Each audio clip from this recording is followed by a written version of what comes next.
Fox Sports. We are Blackmore. We are Ohio.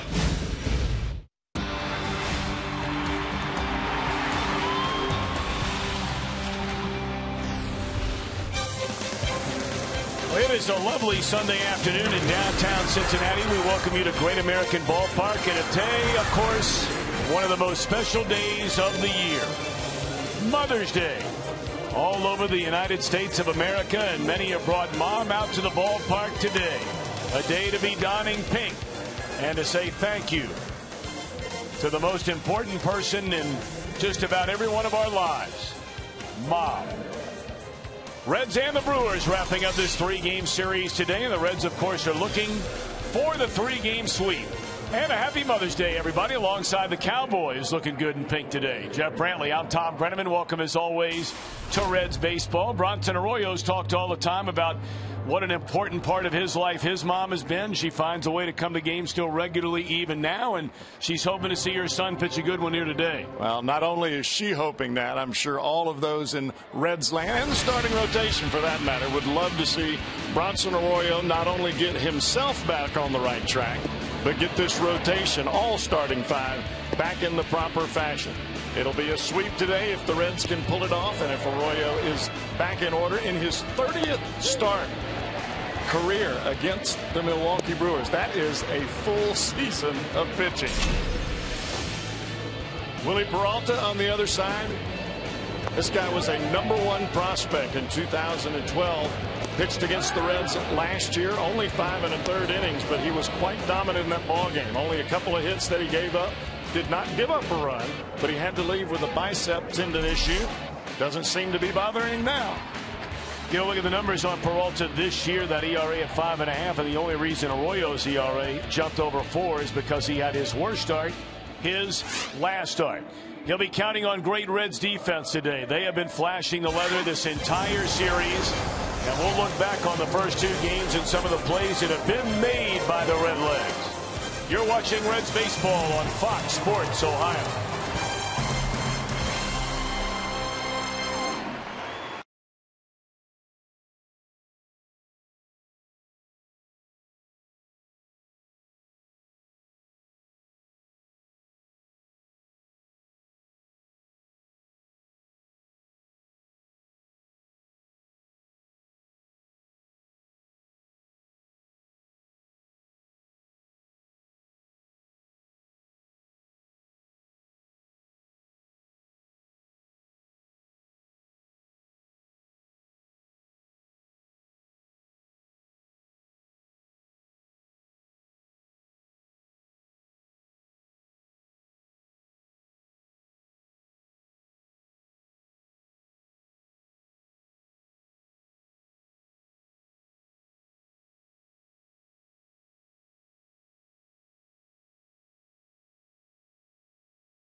broadcast, it may not be reproduced or retransmitted in any form, and the accounts and descriptions of this game may not be disseminated without the express written consent of the Cincinnati Reds.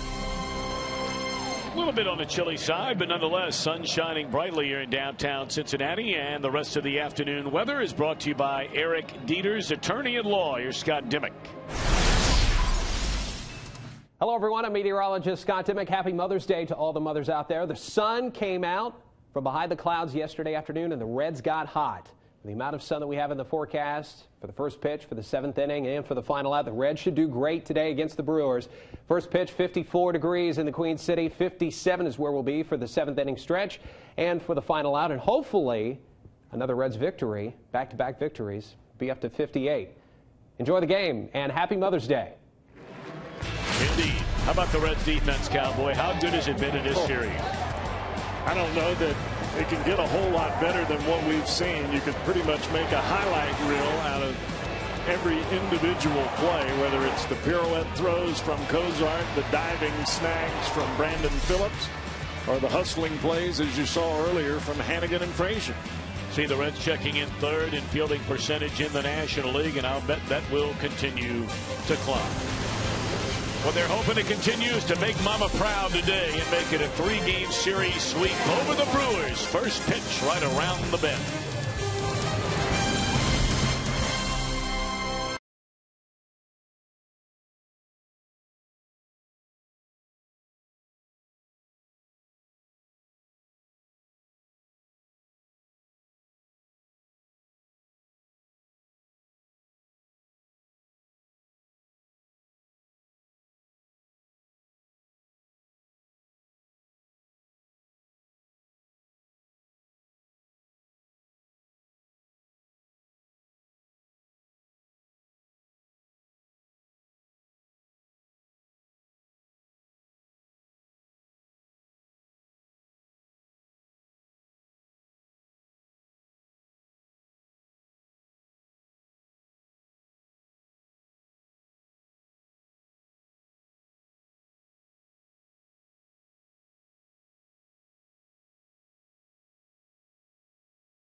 Brought to you by the Ford F-Series trucks, the best-selling truck in America, 36 straight years. By Cincinnati USA Regional Tourism Network, book your stay at CincinnatiUSA.com. And by Skyline Chili, feeling good. It's Skyline time. Another big crowd on hand here at Great American Ballpark. Sellout crowd yesterday, and they're nearly jam-packed in here today for this Sunday afternoon affair. Reds trying to make it 3 wins in a row over the Brewers before they hit the road for a 3-city 9-game road trip. A number of changes in Ron Renicke's batting order today. Aoki still in right, Segura at short with Braun in left. Betancourt in the cleanup spot. Maldonado his first start in the series, likewise for Logan Schaefer. And a latter third of Weeks, the Yankee, and Willie Peralta on the mound. 36-year-old native of Key West, Florida, Bronson Arroyo will start it for the Redlegs. Bronson Arroyo has not had one of his typical multi-strikeout, shutout types of performances yet. He started out in a ball game against St. Louis with 15 consecutive retired. But I think if you ask Bronson, he has yet to get his game finely tuned.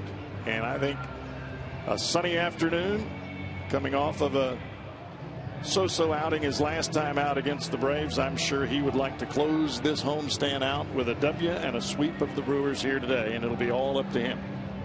Let's take a look at the Reds defensively behind him, presented by your Ford dealers, and certainly the big story today, Donald Lutz getting his second start since being brought up from the minor leagues. He's out in left field. You and I both talked about this, Tom. This kid, he's already shown that he can run the bases. He's got a couple of stolen bases already. But where he's proven himself is not only at the plate, but he's proven he can play left field. A big man, came up as a first baseman when he grew up in Germany, but he has proved he can do more than that. Reds, as they tend to do during day games, they're wearing their red jerseys, white pants, red caps. Brewers in their blue jerseys, gray pants, and the blue caps. Aoki has proven to be a very tough out. He shows Bud a breaking ball in there. Strike one, says Dan Iasonia. Mark Carlson, the umpire at first. Jerry Davis, the crew chief at second. And Brian Knight, the umpire at third base. Aoki at 297. And a breaking ball, a strike two. On base two more times yesterday, including a home run, was Aoki after the Reds did not get him out in 5 plate appearances here on Friday night.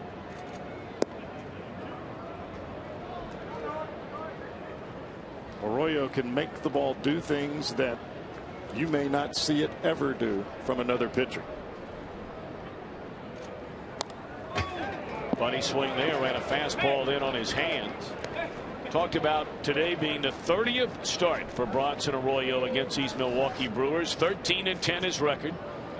The team has won 16, losing 13, and an ERA, nothing wrong with 3.9 in 29 games.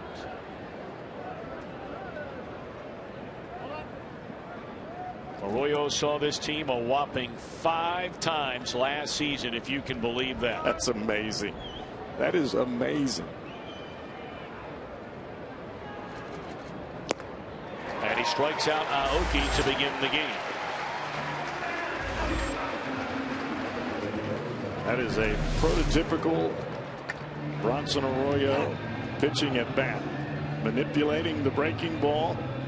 Almost pitching behind. Breaking balls early for strikes. Fastballs late. That one was elevated and out of the strike zone. Caught Aoki by surprise. Well, if you think Aoki's been a tough out, the same old's true for Gene Segura. He has homered in each of the first 2 games of this series. He had 4 hits yesterday. He has 7 hits and has been on base 8 times in the first 2 games of this series. We have seen where his strength is, and that is hard away. Likes the ball up and drives the ball the other way. If you can soften it up a little bit, as Arroyo will do today. 1-0 goes to 2-0 on a fastball up and in. Segura a home run, 2 singles, a double yesterday. Scored 3 times. Was on base 3 times in the opener, including a solo home run.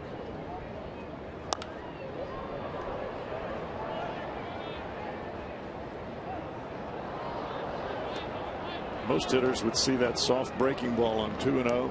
No swing at all. This kid likes to shoot the ball into that right center field gap. And with a breaking ball just spinning there, pulls the trigger.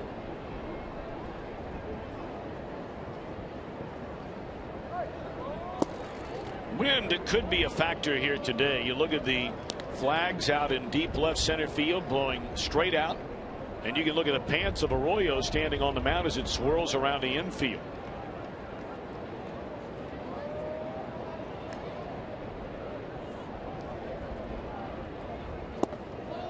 And there's a 1-out walk to Segura. He's still a tough out.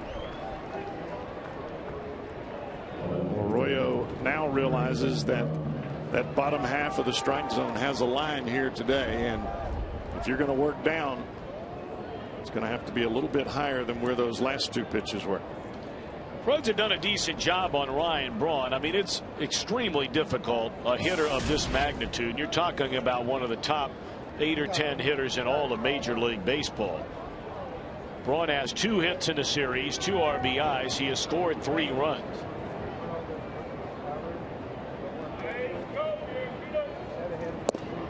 Ball 1. You know, there are a lot of hitters, Tom, that when they're facing Arroyo, they'll move up in the batter's box to try to catch that breaking ball before it has its final break to it. Not Braun. He's still standing on the back line as we showed you in game 1.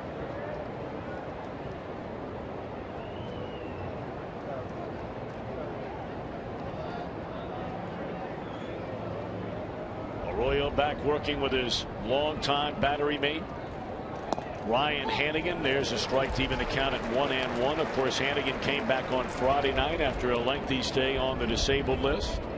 Had his first multi-hit game of the year and made a great defensive play in the opening inning right in front of Ron Renneke in the Brewers bench. They remember that's how Ryan Hanigan initially got playing time at the big league level. Was he caught every game Arroyo started. Fly ball, and there's a win, becoming a bit of a factor. Runner tagging up, slams on the brakes. Well, there is no doubt about the ball carrying here today. And you can see Todd Frazier reach down into the grass. He does it again and throws the grass up, making sure that not only Arroyo realizes it, but he himself can tell exactly how hard the wind is blowing. Took Jay about 10-12 steps back after he was set. So 2 down, and now Yuniesky Betancourt tied with Braun for the team lead with 8 home runs. Second only to Braun in runs batted in at 24. We have seen him batting in the number 8 hole in each of the first 2 games of this series. Runner goes, pitch taken, Hanigan's throw, see you later. The guy is like a machine. And that was not an easy pitch to throw on. So the Brewers gone in a scoreless first inning. That throw was money. A sinker down and in, and he puts it right on the nose. Look at that.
Baker's starting lineup today reads as follows. It'll be Chu at center, Cozart at short, Votto at first, Phillips at second, Jay Bruce in right with Todd Frazier down at third. We mentioned Lux out at left field. His 3rd start actually today. Ryan Hanigan catching Bronson Arroyo. Willie Peralta making his 8th start. ERA slightly above 5.5. Won 3, lost 2. How about Ryan Hanigan? He makes his presence known right when he steps onto the field in both games, game 1 and game 3. Willie Peralta, good hard fastball, 93-94. He's got a changeup every once in a while. Breaking ball, a hard slider is his secondary pitch.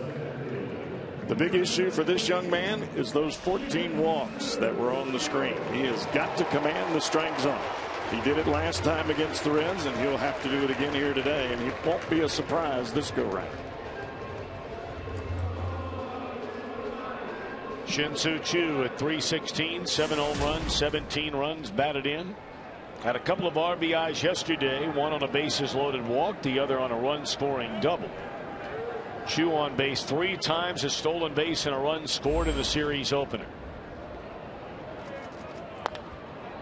Strike one. Peralta spent most of last season at the Brewers AAA affiliate in Nashville, Tennessee. Went 7 and 11, ERA over 4.5. But got better as the season went on. Very dominant pitcher at the AAA level. His first year there, his final 15 starts. And they had him played perfectly on that line drive just to the third base side of second base. Let's take a look at Milwaukee defensively. Presented by your Ford dealers, and a lot of changes. Logan Schaefer for Gomez in center field. Bianchi at third base in place of Aramis Ramirez. And the first start of the series behind the plate for Martin Maldonado. Talk about defense, Tom. They had Segura right in the perfect spot. Any other time, that's a base hit. 0-1 account on Zach Cozart. The Red shortstop takes outside. A ball and a strike. A .213 batter is Zach. 5 home runs and 19 batted in. Cozart, a pair of sacrifice flies for RBIs yesterday. Has 3 RBIs in this series. Peralta's coming out of the gate pumping it. 94-95. First and second batter.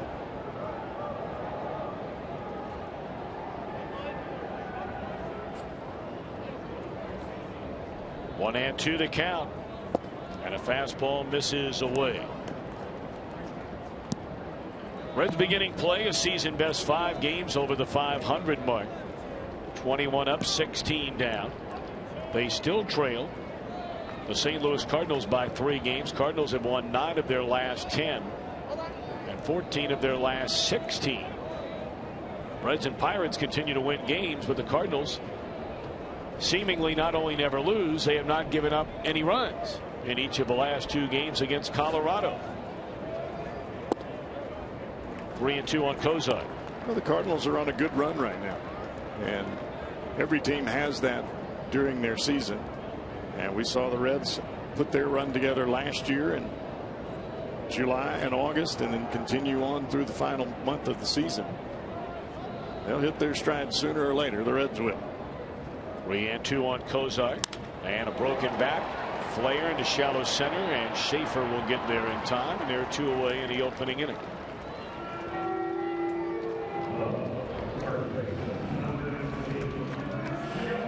Joey Votto, a couple of hits and 5 at bats, 2 runs batted in yesterday. Was hitless in the series opener. He did walk twice.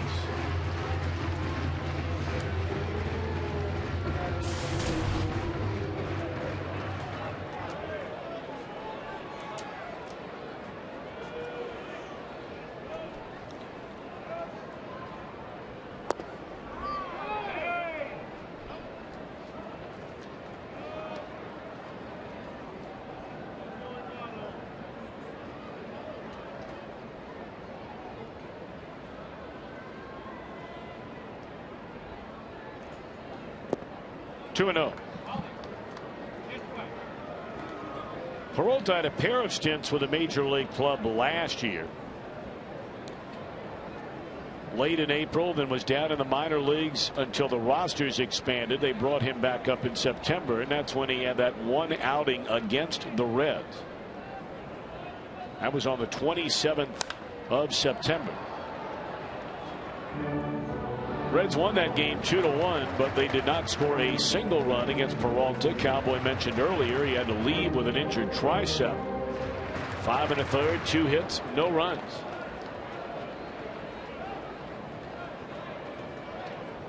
Reds didn't get on the board to the final inning in that game. 2-2 to Joey Votto.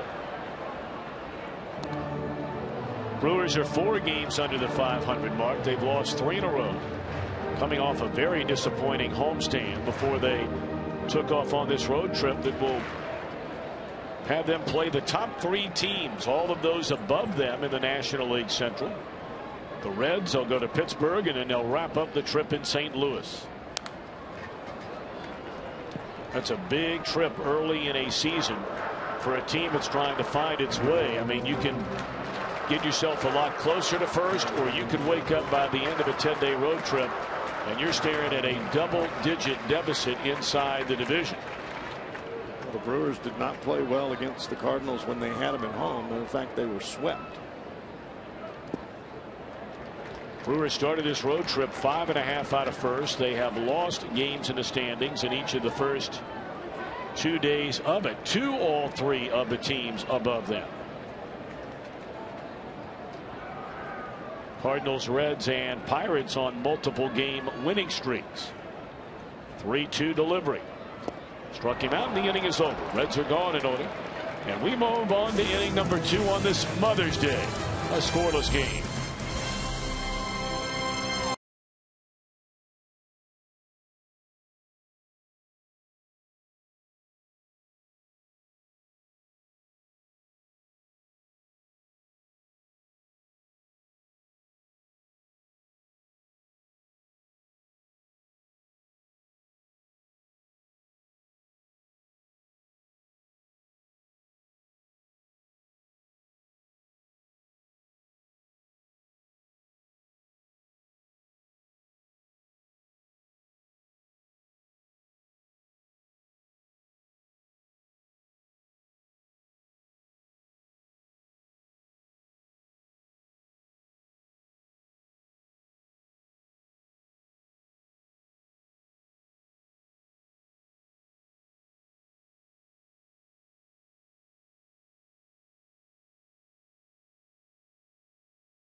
You need to know 3 of them about this series. Talked about how good Segura has been. The Reds bullpen has been lights out. That's normally the case. And there have been a pile of runners left on base by both teams. Of course, the Reds, hard to argue whether you score 13 yesterday, 4 the night before. Hey, you're not going to score everybody that gets on. When you're getting them on base, that means more times than not you're going to be scoring some runs. Yuniesky Betancourt was at the plate when Gene Segura was thrown out by Ryan Hannigan trying to steal second base. 1-1 to Betancourt. Hard hit ball, and that's a fair ball down the left field line into the corner. And Betancourt has started the Brewers' second inning with the first hit for either team, and this one a leadoff double.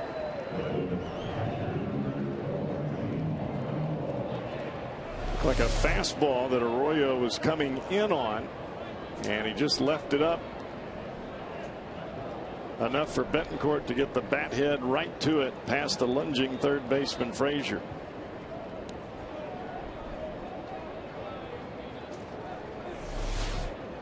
That'll bring up Martin Maldonado getting a start in place of Jonathan Lucroy behind the plate today. .220 batter. 1 home run, 11 runs batted in limited playing time. Strike 1.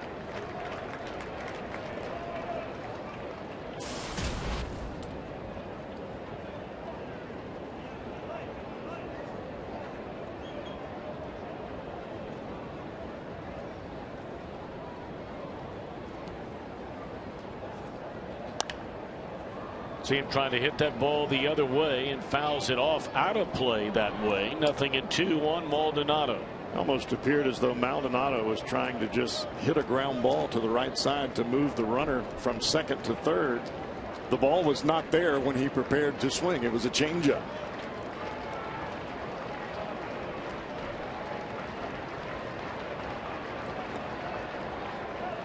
Arroyo ahead 0-2, leadoff double. And that breaking ball, a strike 3 call to Maldonado. He did not like the call. Thought it was in. Well, Arroyo gets away with one here. You can see Hannigan shift outside, and this ball hangs inside. But watch where Hannigan holds the baseball as it just clips the inside corner.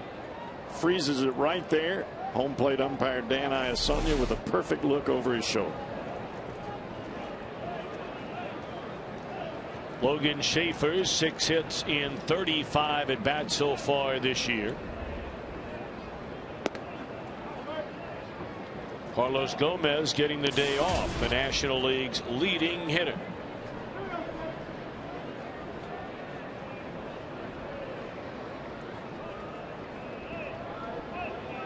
The other major league team in Ohio playing a big early season tilt today, that being the Cleveland Indians at breaking ball in their strike. They beat the Detroit Tigers last night. The Indians are 1 game behind Detroit in the American League Central Division. They're underway and scoreless in the 2nd inning. Good for Terry Francona and the Tribe.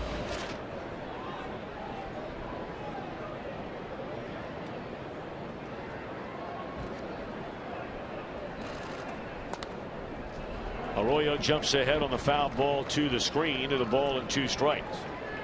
He's a good baseball man, Tom. Sure, a good man, period. Exactly. Knows the game inside and out, and he handles people well.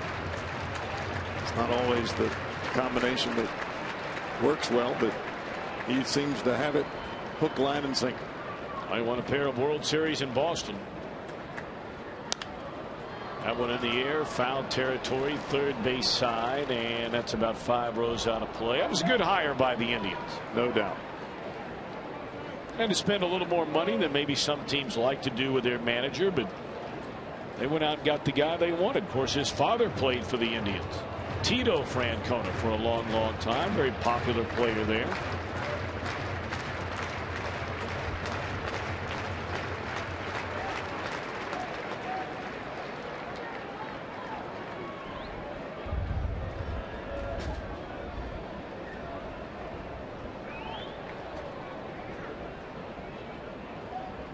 A ball and 2 strikes to Logan Schaefer, and that one just missed the inside corner. Well, you could see Schaefer as he turned away from that pitch. It looked as though he was trying to extend his hip into the baseball. That's the kind of guy, if they're going to put their body out there, when you come in, you don't come in at the body. Raise that ball a little bit. He won't stick that out there. Slaps it foul and off to the third base side out of play. It remains 2-2 on Schaefer. Reds an off day tomorrow, and then it's inside the National League East for a 9-game road trip that starts on Tuesday night in Miami. 3 games there, 3 in Philly next Friday, Saturday, Sunday, 3 in New York the following Monday, Tuesday, Wednesday. So nearly 2 weeks before the Reds will be back on the home front. And this time they got the inside corner, and Schaefer knew it. Now Schaefer's up there trying to get hit instead of getting a hit.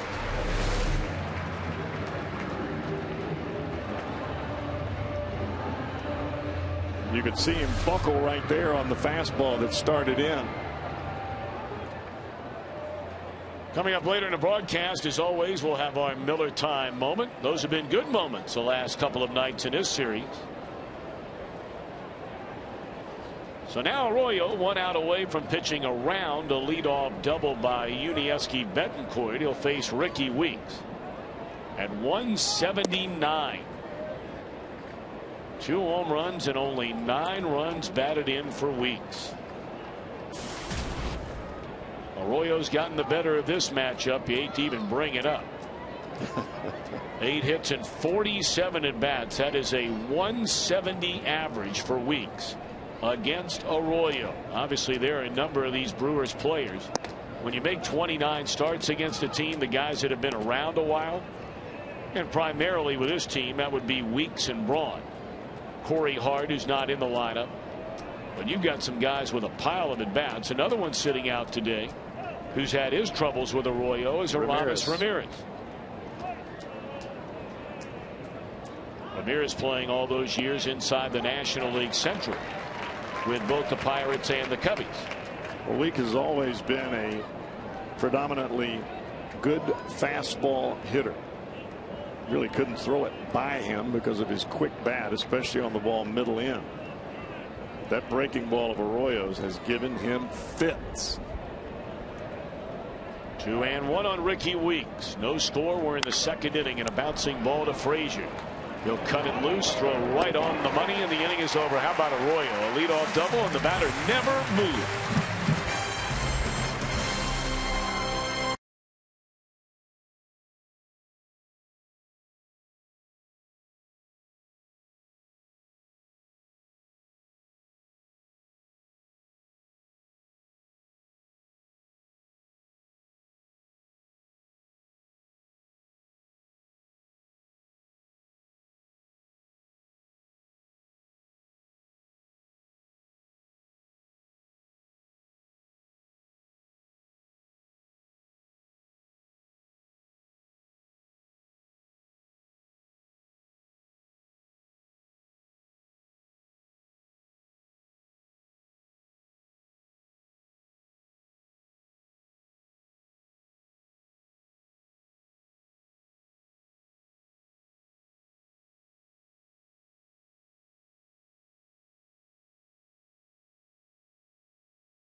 Pink is the prevalent color, but how about that ball?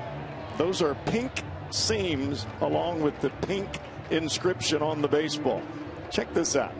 Pink seams. You would think that spinning that ball, it would be difficult facing a guy like Arroyo today to hit the ball, but in effect there is no difference in the red seams on a normal baseball and the seams on this baseball that the Reds are using today. This side is the ball that's normally used.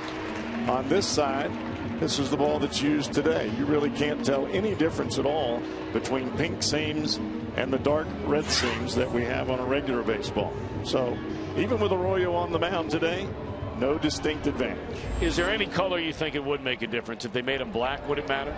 I don't know. I've thought about that, but I just don't know that it would be any brighter. I think the coloration of the ball being such a light color, the leather being almost white until you rub it up with the ball mud, I think just the contrast is what allows you to see the seams anyway.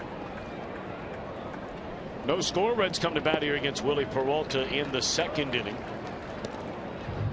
Brandon Phillips, Jay Bruce, Todd Frazier, the scheduled trio.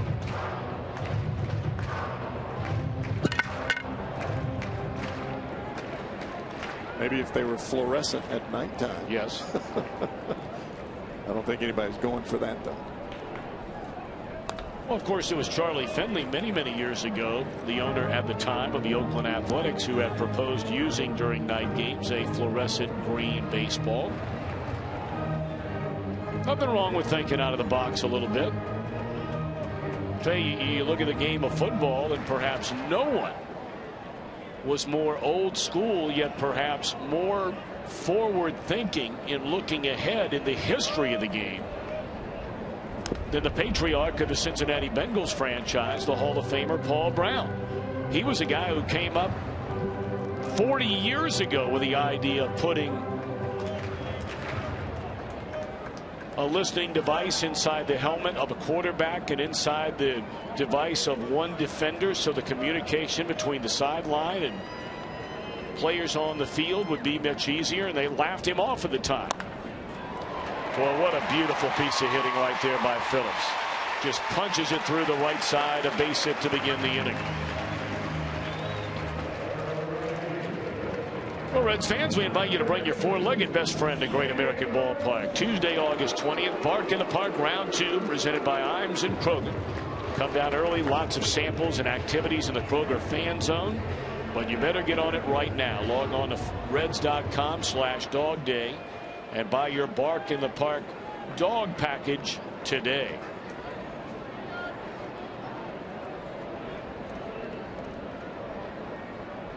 Now Jay Bruce. Down a strike. Bruce in the second inning started the scoring for the Reds. With a home run to deep right center field, his second home run in the last 3 games. He has 3 doubles in the last 2 games. 2 of them came in the 3rd inning yesterday. First Red since Sean Casey to have 2 doubles in 1 inning.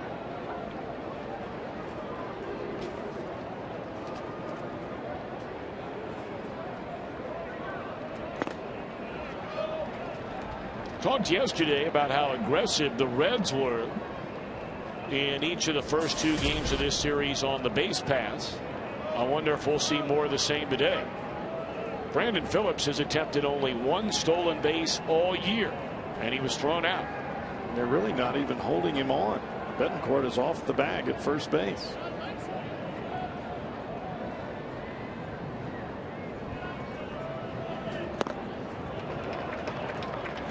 Normally, when you're holding a runner on, it gives the left-handed hitter a distinct advantage because the first baseman is standing on the first base bag and having to rush back out into the field of play to field his position.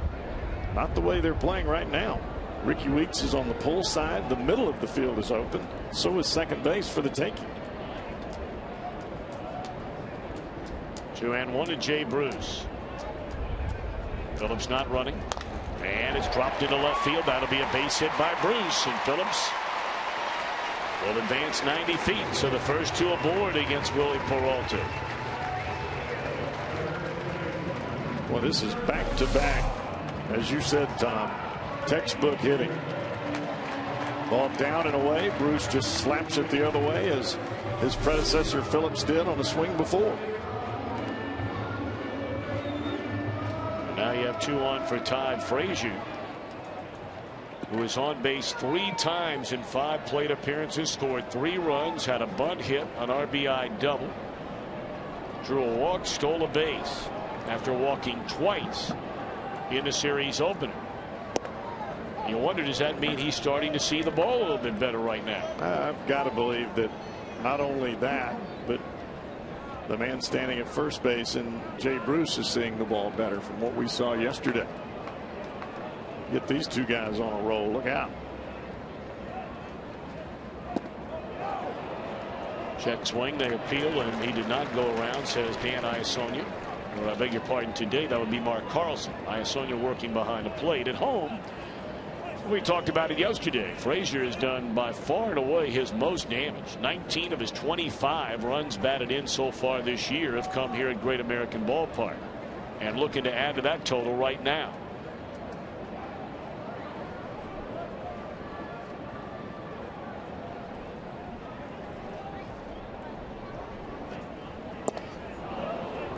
Just buried 95 miles per hour under the hands.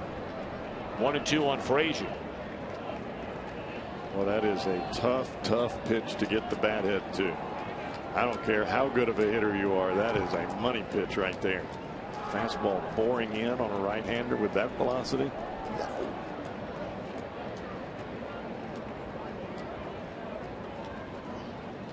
Well, they're coming in there again, and they got him swinging. So a strikeout. Frazier not only unable to drive a run in, he will not advance the runners with nobody out. Even though Fox Track shows that ball being in off the plate, you only have a split second, an eye blink, if you will, to make up your mind with that baseball bat. The ball started well in on the plate and then ran off and in. Interesting at bat here now for Donald Lutz. Making his third start. He has a hit in 5 consecutive games, and only one of those did he start the game. Breaking ball and a beauty in there for strike 1. Lutz overall 5 hits and 16 at bats with a pair of RBIs.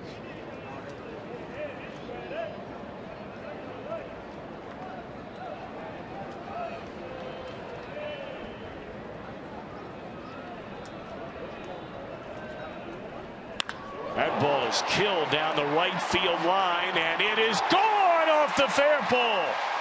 The first major league home run for Donald Lutz.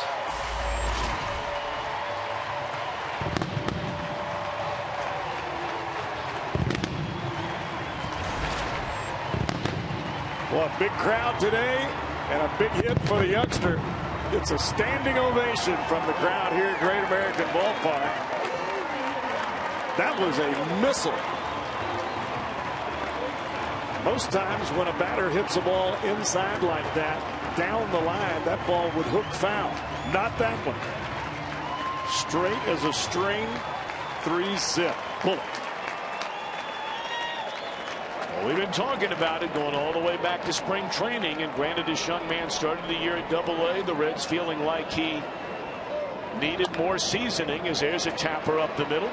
Glove by the shortstop, and a throw able to keep the toe on the bag is Betancourt. That's out number 2. But boy, there's a lot to like about the talent of young Mr. Lutz. Big, strong young man, and you can see that back elbow get inside the baseball, and that's what keeps the ball fair down the line. Talked yesterday and the day before with Gene Segura, driving the ball the other way with that power V with his right elbow, the back elbow up against that rib cage, and you could really see that there with the left-hander Lutz. These are the decisions that general managers and coaching staff sit down and they talk about things. Of course, Chris Heisey, we've already talked about, going to begin his rehab, and when he comes back, somebody has to go. But when you start looking at pure potential, there is very little doubt, Cowboy. There are very few guys on this team, guys that have been around and had a lot of success, that hit the ball harder than Donald Lutz hits a ball when he puts the bat on the ball. I think that was pretty evident by that swing there. What you're worried about from a general manager standpoint, and really from a manager standpoint in a situation with Lutz, is does he get overwhelmed by the third deck on the stadium, or does he try to do too much where it takes him out of his game? It does not appear that this young man is affected at all. As a matter of fact, he is rising to the occasion. Now look, we've seen a lot of guys, baseball's littered with guys that have come up with talent and they've gotten off to a great start and all those kinds of things, and you know, you obviously need the long haul, the big picture, larger sample size, whatever illustration you want to use. But my oh my, has this young fella been impressive. Now a hit in 6 straight games. 3-2 on Bronson Arroyo. I think what he does, Donald Lutz we're talking about, is he gives you a chance to put a guy out there on a regular basis, and you get to keep Xavier Paul on the bench to hit in late innings. That's where he's been most successful. There's a base hit by Arroyo into center field.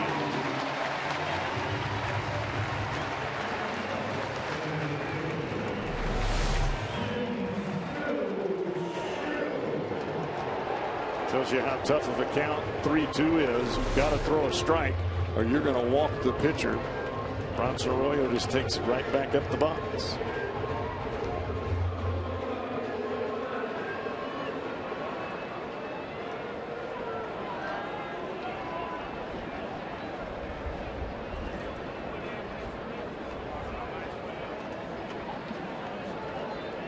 Back to the top of the order in Chu. Strike one.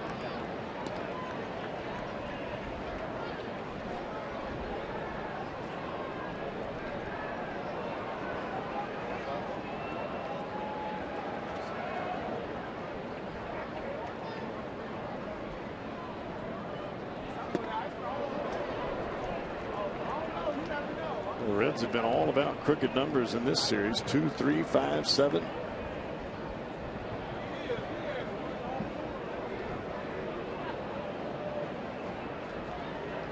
Chu lined out to the shortstop. He didn't get all of it his first time up. They had it played perfectly. In fact, Segura in the same spot where he made the catch. Under normal defensive alignment, that would have been a base hit for Shin-Soo Choo. The Brewers are a very aggressive, shifting defensive team.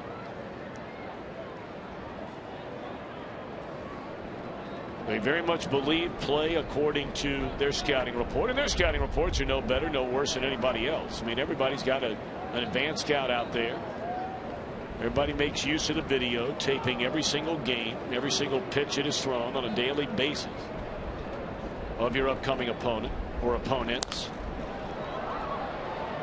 But then there are teams that will say, okay, well, we take all that into account, but we're not going to dramatically change our defensive alignment. Some teams do it a lot more than others, and the Brewers have to be near the top of the list from what we've seen. Well, to me, there's a shift and there's a shade. You may shade a guy 2 steps to the pull side. The Brewers shift to the pull side. They're moving everybody.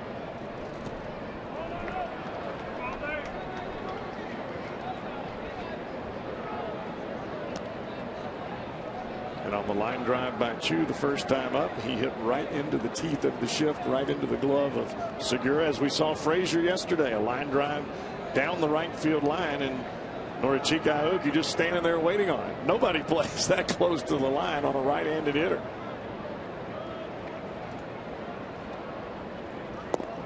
3-2 now on Chu.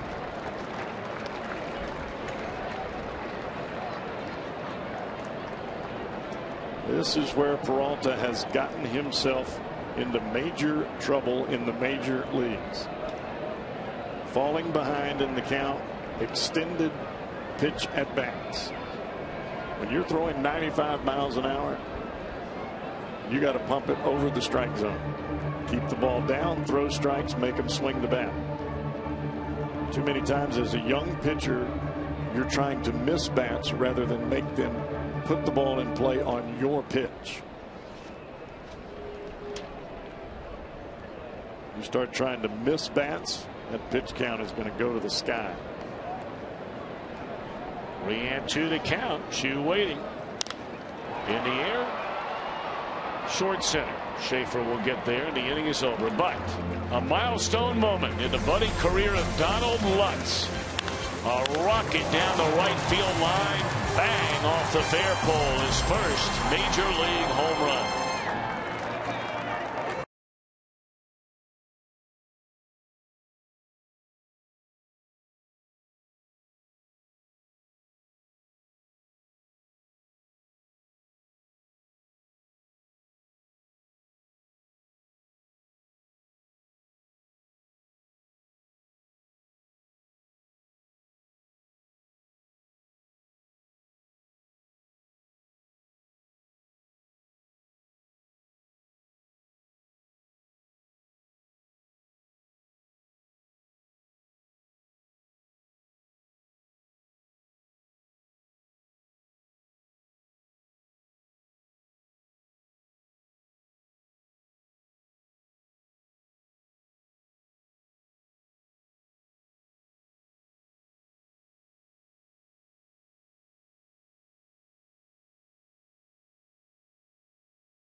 one of the great things I'll always say that she did for me is she never forced me to do it. You know, she just kind of fostered my love of it by she loved it. You know, everybody in my family loved the game, and you know, just by her just allowing me to develop my own relationship with it, I guess would be what it is. But no, my mom has always been there for me in many other ways than just baseball. Baseball is just a very small part of our relationship, but it's something that we're also really close because of.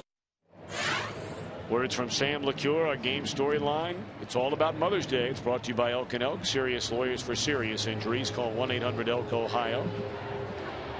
Happy Mother's Day to all the moms out there. And for those of you that are lucky enough to have your mothers still with you, be grateful for it and enjoy every moment of it.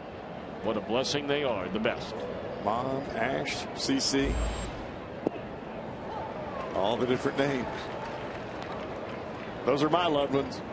Indeedy. When your mom's not around, believe me, boys and girls, and for all of us, that day sadly will come.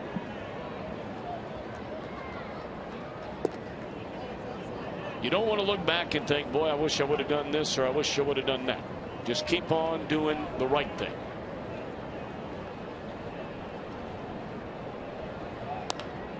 Foul out of play. 1-2 on Bianchi.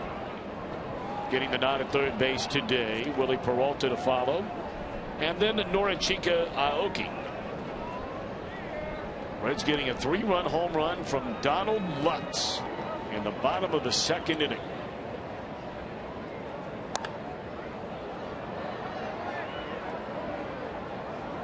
We can only imagine you're looking at Lutz out there. You know, you're sort of standing in the middle of nowhere when you're an outfielder and people all around you, and you wonder what's going through his mind. You take one of the more unlikely paths of getting to the major leagues when you grow up outside of the United States, and not necessarily in a country somewhere in Central or Latin America where baseball is such a vibrant, important part of society, but in a country like Germany where obviously due to the military presence there are people that love baseball in that country. But you're not growing up around it. It's not on television every night. All your buddies aren't playing pickup games down the street. And to think you're standing out there and you just hit your first major league home run, what a feeling it must be for that young man. Congratulations. Right now on FoxSportsOhio.com. What about this Reds D? Also check out the NBA sense of humor. And you can always chat with the Hall of Famer Hal McCoy. It's brought to you by 1-800-SAFE-AUTO. Drive safe. Spend less. There's that Reds D as if on cue. Sliding play made by Shin-Soo Choo. 2 up, 2 down in the inning. All about the first step when you make a play like Choo does here. Quickly moving in. Makes the catch much easier. And Choo makes it nicely there. Those first couple of steps for an outfielder, first step for an infielder, critical to making the defensive play.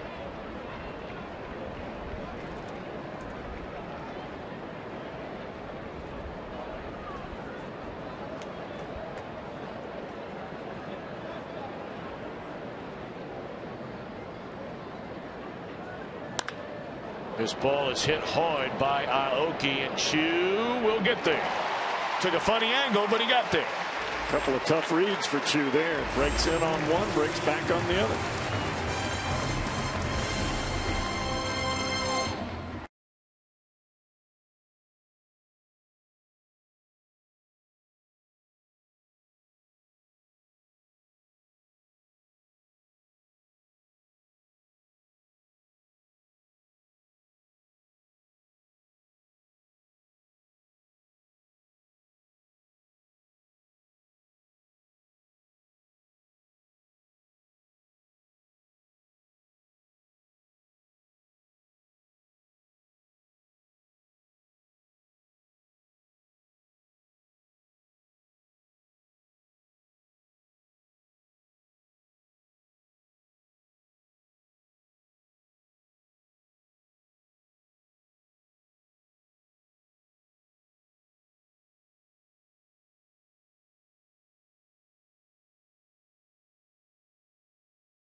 Happy Mother's Day to all the moms out there, especially my angel of a mom, Gwen Robinson. Love you.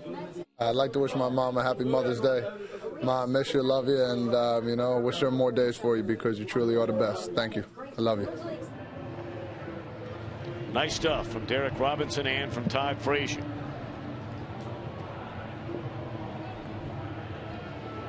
I think so many times as a fan you see the guys on the field just as a baseball player. They got mamas and daddies too, man. Little babies.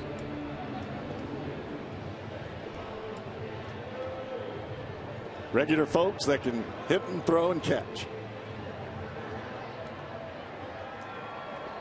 And so far so good on all those fronts through the first 2.5 today for the Reds. Leading 3-0, 2, 3, and 4 in the batting order against Willie Peralta. Strike one to Zach Cozart. He popped up to Logan Schaefer in center field his first time up today.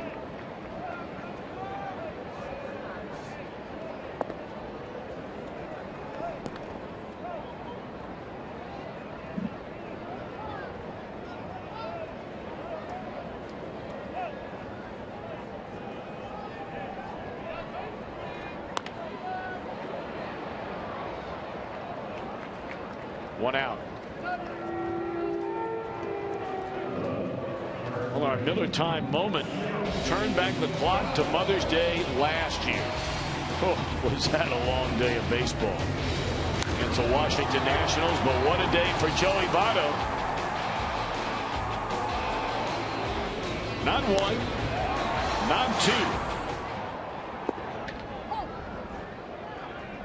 but a third home run, and by that time it was already dark. You may remember a grand slam ended the game. Remember that? All the rain, and it seemed like that game might never end. But when you can end it with a grand slam, oh, happy day.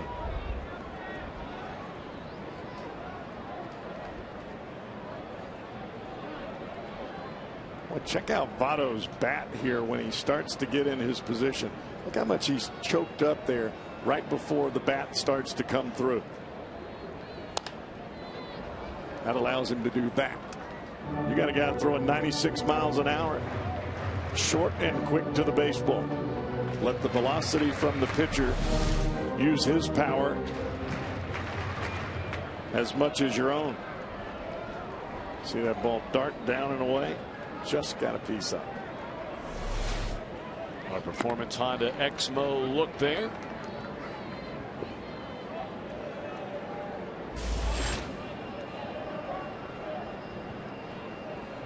See too many guys choke up anymore.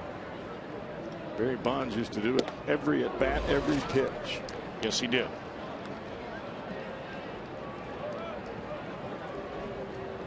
And when he whacked it, it went a long way. Well, some guys think that you have to be down on the end of the bat to get leverage to the baseball. Not necessarily the truth. Barely got a piece of it to hang around. 2-2 on Votto. One out, nobody on. Reds in front 3-0 here in the last of the third inning on this Mother's Day in Cincinnati.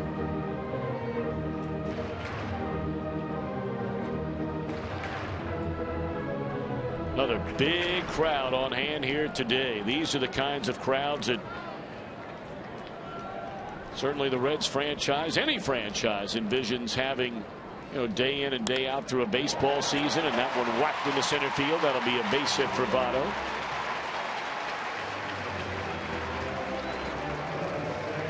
Well, you know the drill. If one of the Reds hits that Toyota side with a home run during our game, David Miner from Hamilton, Ohio, will win that new Tundra on display here at Great American Ballpark. And you can register for your chance to win that baby. Just stop by your Cincinnati and Northern Kentucky Toyota dealer. Now Brandon Phillips, he singled to right, scored on the 3-run home run by Lutz an inning ago.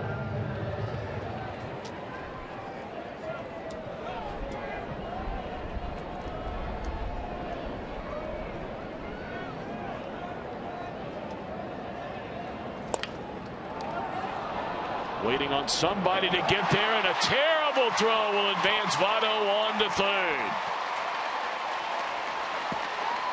Double clutching the baseball for young right-hander Willie Peralta. He reaches into the glove. He didn't quite have the grip. And that little extra time going back into the glove, you can see the double clutch there. And he just slings it way off to the right of Ricky Weeks.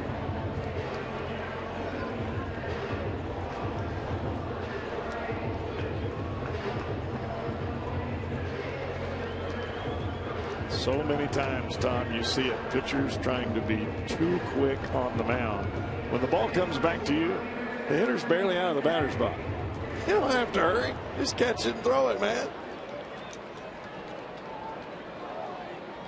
So now Jay Bruce with runners on the corners and only one out. Bruce singled into left field his first time up, scored like Phillips did on the Lutz 3-run home run.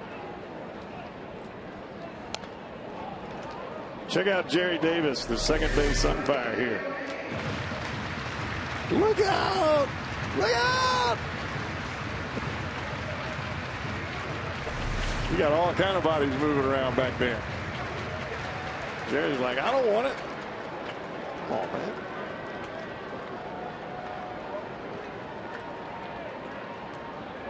Oh, and 1 to Jay Bruce.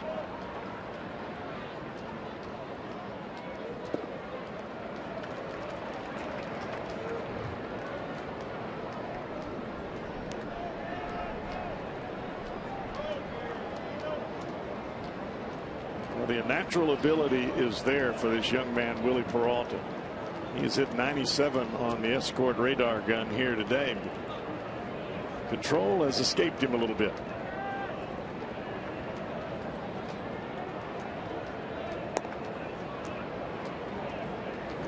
And not in a control manner where you would be walking a bunch of people. It's just that his pitches are not quite where he would like for them to be. And that, from a pitcher's standpoint, you want him down in the strike zone, not over the heart and belt high.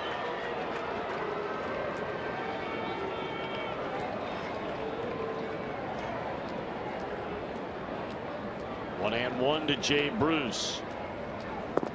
And that just misses a little bit low. Tried that outside corner with a fastball to 96.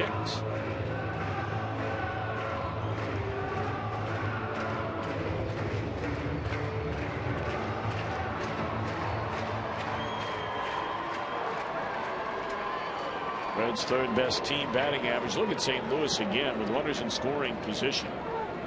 Well, the Cardinals, you look in every category, and it's no wonder they're playing as well as they are right now.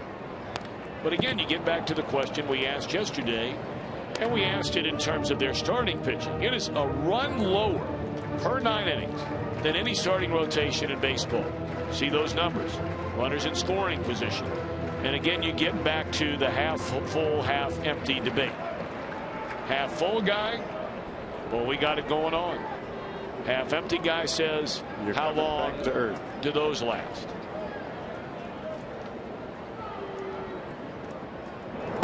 Well, after yesterday's ball game, the Reds now lead the National League in runs scored. They've overtaken the Milwaukee Brewers.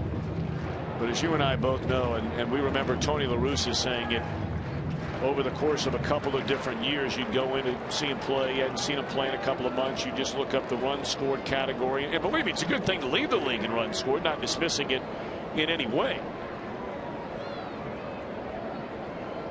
2-2 to Bruce. Runner going and a ground ball to the right side, and they'll get one, and they will throw it into the stands. A double play they still should have turned to end the inning. And you're getting a look at one of the dramatic differences between these two teams, and that would be defense. Wow, that was not even in the area code of Yuniesky Betancourt over at first base. There was no need for the first baseman to even dive for that ball. Couldn't have caught that if he was 11 feet tall.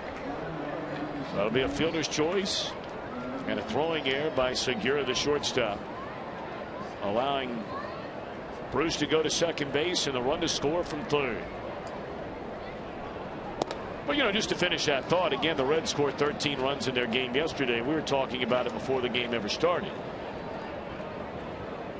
They played 37 games. If you took out 7 of the 37, you can say, well, come on, you can't do that. But if you were to do that, yesterday being the 7th, the Reds are averaging 3 runs a game in the other 30 that they have played. So in the 7 games that really make the difference in going from, you know, maybe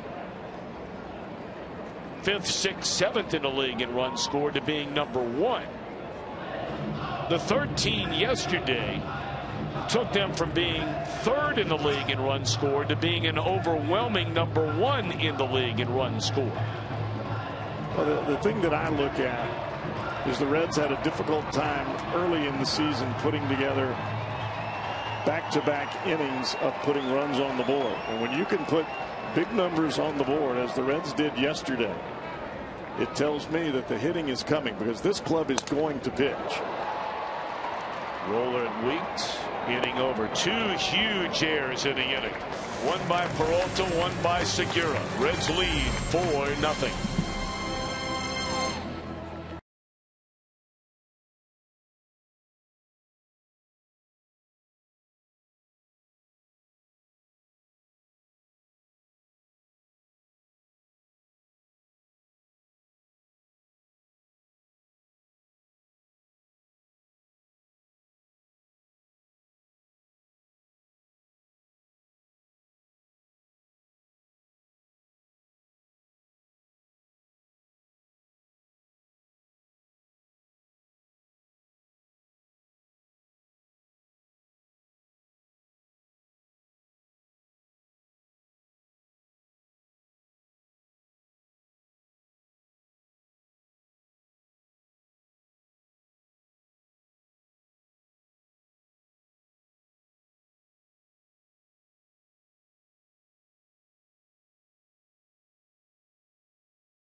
Brought to you by Toyota. See your Toyota dealer. Visit buyatoyota.com. Toyota Let's Go Places. By JTM Food Group. Let's create great dishes together. And by USAA, proudly serving the financial needs of current and former military members and their family. Look at that family. Got the youngins along with Mama there on Mother's Day. No ducking. First pitch swinging. Segura drives one into right center. Man, this guy can swing the bat. I mean, the Reds keep putting it in a place seemingly every at bat where he can kill it. And that's a pitch we have documented throughout the first 3 games of this series now. That pitch up and away from him. Out over the plate. He has not missed it. See where Hannigan's setting, and you see where the ball ends up. I guess if you're Bronson Arroyo right now, you're fortunate that ball didn't leave the ballpark, because it did in game 1 and game 2. Same spot, 2-base result rather than a point.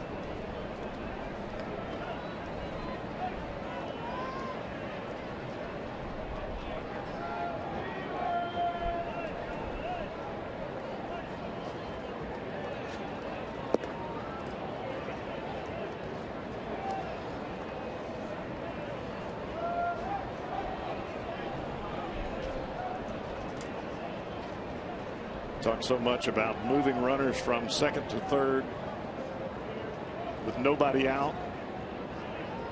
Not when you're Ryan Braun. You're paid to drive them in.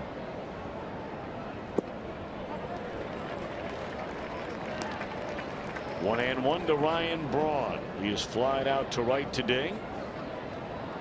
.316 batter coming in. 8 home runs and 26 runs batted in.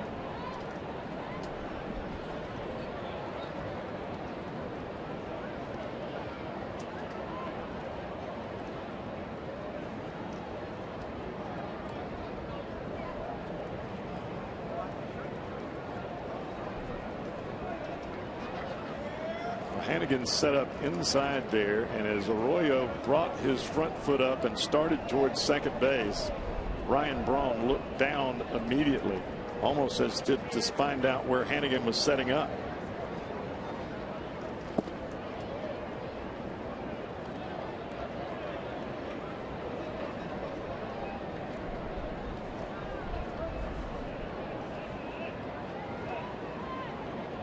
So 2 balls and a strike on Ryan Braun.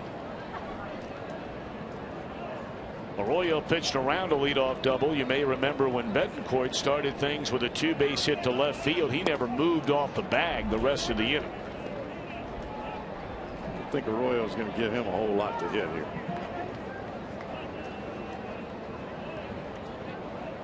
Threw that real slow breaking ball on 1-0. Last 2 pitches were well in off the plate.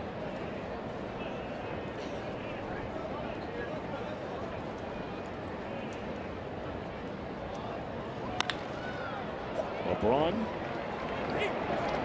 Hard ground ball, but right at the red shortstop Kozai. And of course Segura will have to stay put, 1 out in the inning. And time now to turn our attention to our AT&T trivia question for today. Who are the only 2 pitchers in Reds history to win a Gold Glove award? Well, we know who one of them is. He's standing on the mound right now. Exactly. That was only 2 years ago he won that thing. 2010, I think it was. That's correct. So 3 seasons ago now.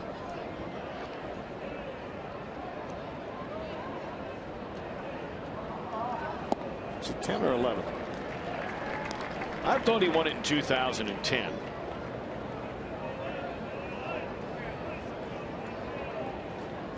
Reds have had some Gold Glovers as of late.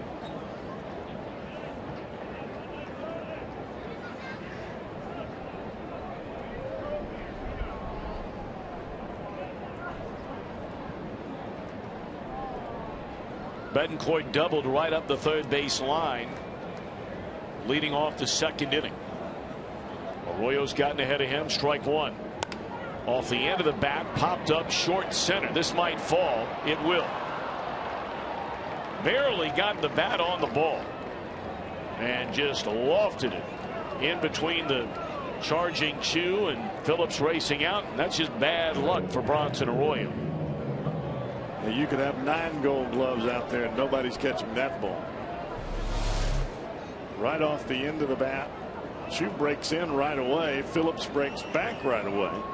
That baby's in no man's land.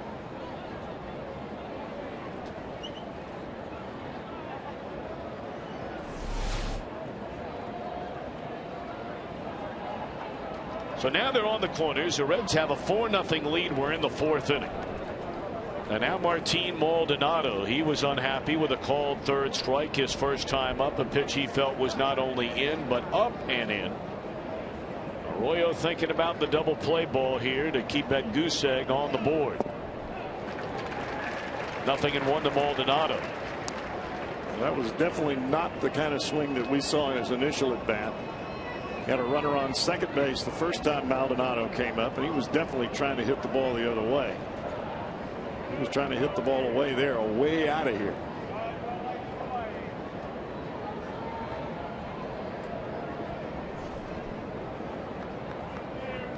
Maldonado just 1 home run in very limited playing time. Lou Croy, their regular behind the plate. Of course, Maldonado got a lot of playing time last year after Lou Croy was injured. And not only in the lineup, but batting in a 5-hole here today. Runners at first and third, 1 out. And it's chopped foul to get ahead 0-2.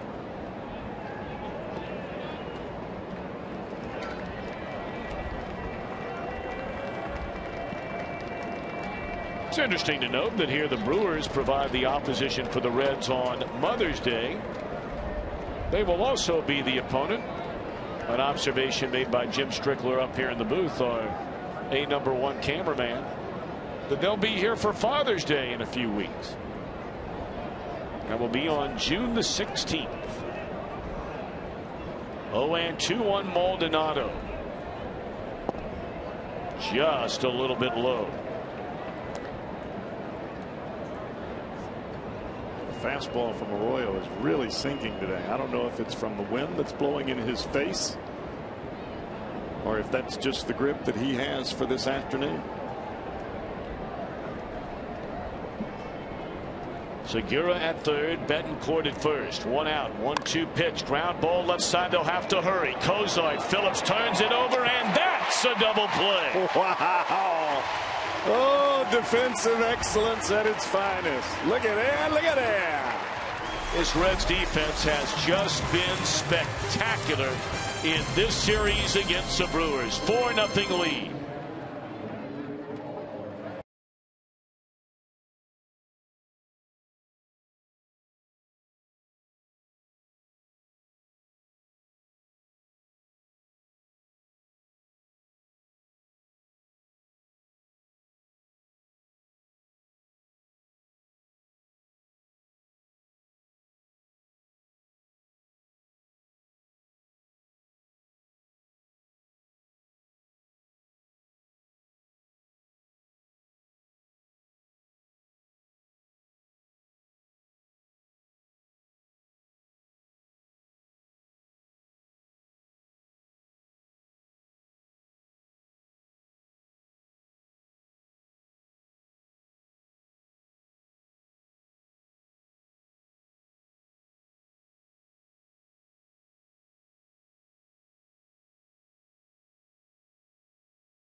Hi, this is Bronson Arroyo, and to all the mothers out there, happy Mother's Day. 어버이날 축하드립니다. Hey Mama, ich wünsche dir alles Gute zum Mutterstag. Well, Arroyo, of course, in English. The Korean Happy Mother's Day message from Shin Soo Choo. The German Happy Mother's Day message from Donald Lutz. Had a chance to meet Donald Lutz's brother yesterday. He's been in town for the last 4 or 5 years. Came all the way from Germany to watch his brother play baseball. He brought along with him 3 or 4 guys from Germany. They had a couple of native Australians with them. It was quite a group. They were having a good time here yesterday. They have really enjoyed the city of Cincinnati. Bouncing around the town day and night here the last number of days. They were all leaving today and then hoping to come back sometime later on in the summer. I hope they hung around long enough today. Don't know what time they were getting out of here to then get over ultimately to Germany, back to Germany. But you'd love to think that they were able to see this, his last time up. We talked yesterday about the power V. You can see the elbow down in the rib cage. That is where the power from the hips is generated. The hands start. That lower half, the legs, the hips, the lower back, your core helps you drive that baby out of here. It's also what allows you to keep the ball fair down the right field line instead of the ball hooking. You get that elbow away from the body, that's when the ball hooks. Came up empty there. 1 ball and 2 strikes to Lutz.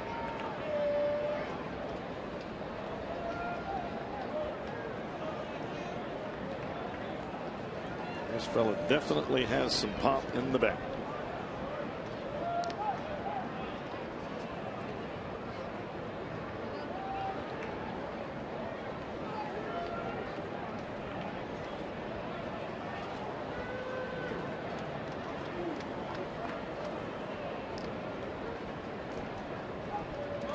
One and 2 the count, and he came up empty again. That's strike 3.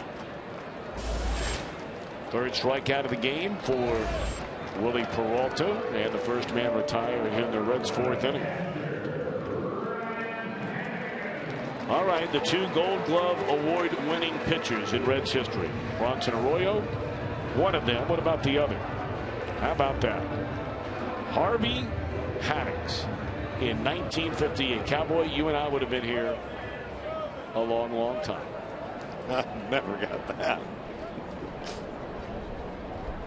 Unless you put Hank Aaron and some 2 outfielders on there, I couldn't get it. Couldn't miss. Put him in the middle.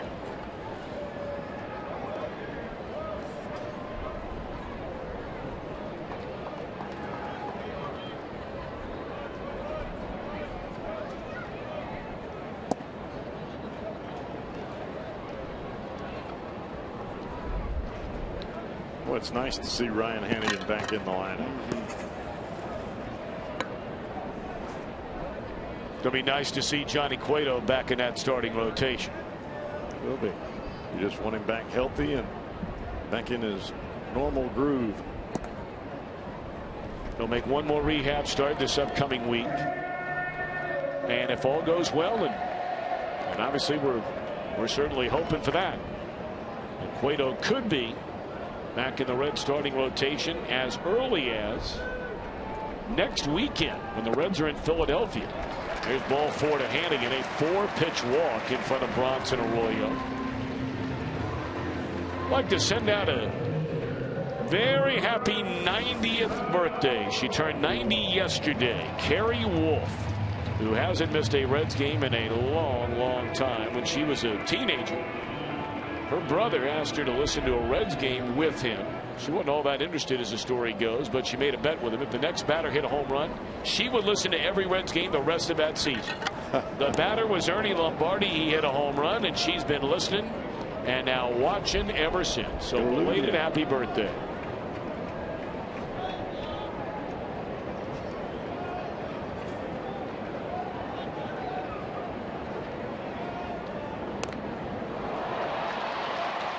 Nice job by Arroyo. Maldonado thought about throwing down to second base, thought better of it. So Arroyo puts down his 5th sacrifice of this season. Bunting is catching the ball with the end of the bat, and Arroyo does it to perfection there. Taps that baby right out in front of home plate. Got it enough out in front of the plate where Maldonado had to take at least 3 steps before he got to the baseball. No play at second base on Hannigan. Ball just died right out in the grass in front of home plate. Chu batting for the 3rd time, and we're only in the 4th inning. Reds with 3 in the 2nd on the home run by Lutz. Scored in the 3rd on a throwing error. And now trying to add to this 4-0 lead with Hannigan in scoring position and 2 outs here in the last of the 4th inning.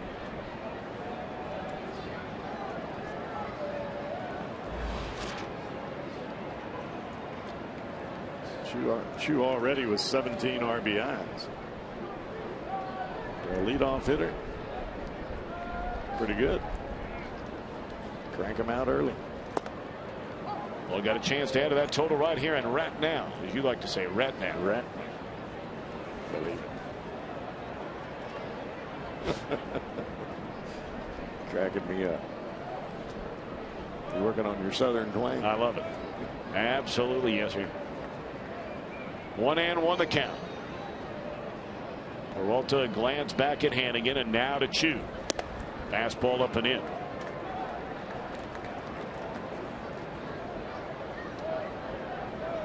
Brewers trying not to allow Chu to get extended with the bat. He handles the ball out over the plate well, so they come in here. I'm not so sure that's where Maldonado wanted the baseball. Looked like he was setting up outside, and that ball came in under the hands.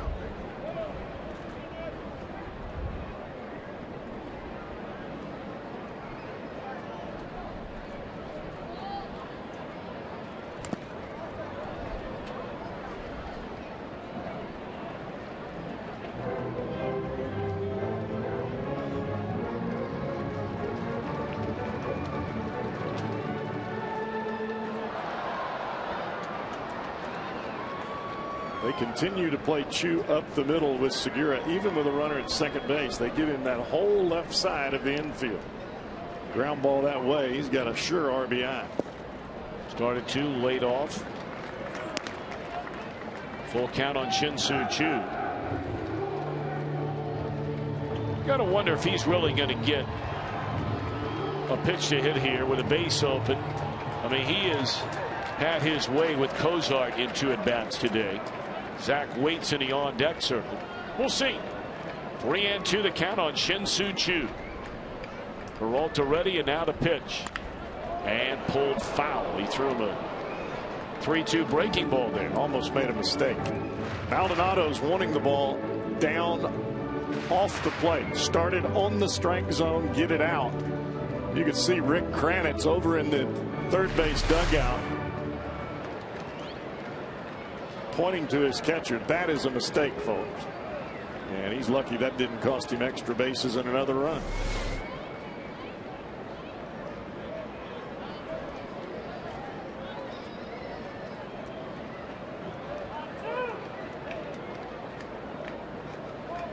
Once more, a 3-2 count on Shin-Soo Choo. Hannigan in scoring position.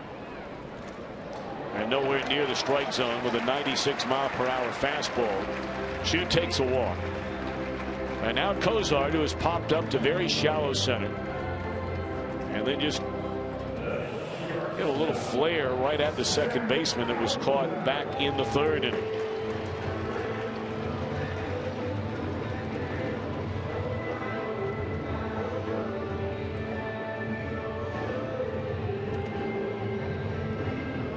It's much easier said than done when you ask a young pitcher to pitch around a batter. And that's basically what the Brewers were asking Peralta to do there. See if you can get Chu to go fishing, but don't hang one in the process.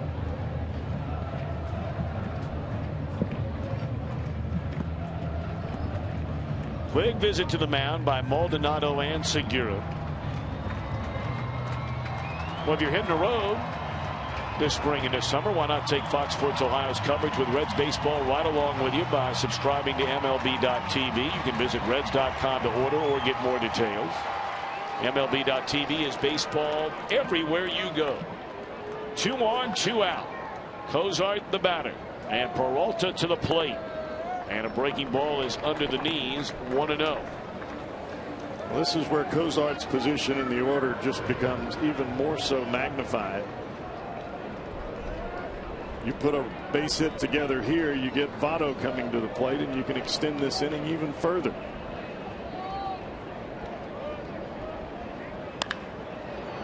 Inning over on the 1-hopper to third, and the force out takes care of the Reds. 2 men left. We played 4. Reds 4, Milwaukee nothing.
Spectacular at times. The Reds defense has been in this series, and certainly one of the big differences over the last number of years between the Reds and many others in the National League, defense.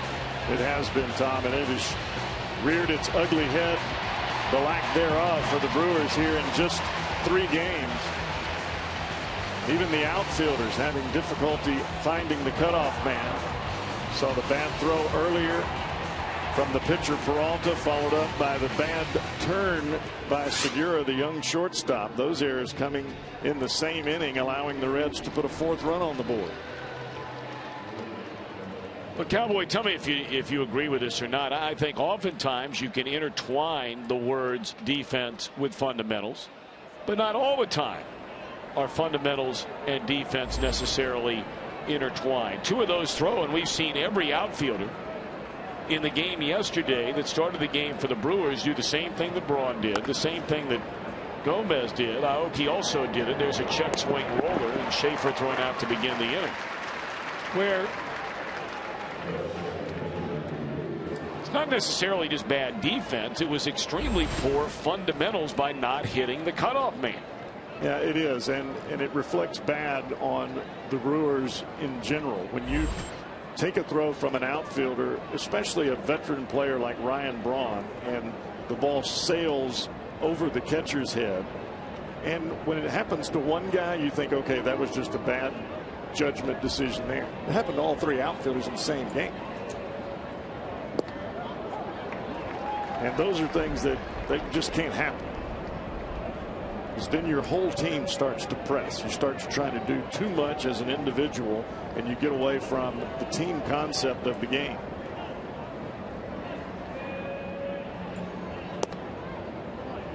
And we all know what happens when you start applying extra pressure to yourself in this game. You go downhill in a hurry, and that's where the Brewers are headed. They've got to pull themselves out if they want to start playing some winning baseball. And we've seen them do that. Yes. 1-1 account on Weeks. Well, that's good pitch right there. That just ate up Weeks, and it was only 87 miles per hour. Well, when you're facing Bronson Arroyo, you are looking soft. You're looking for the pitch to break. This ball breaks all right in on the knuckles of Ricky Weeks.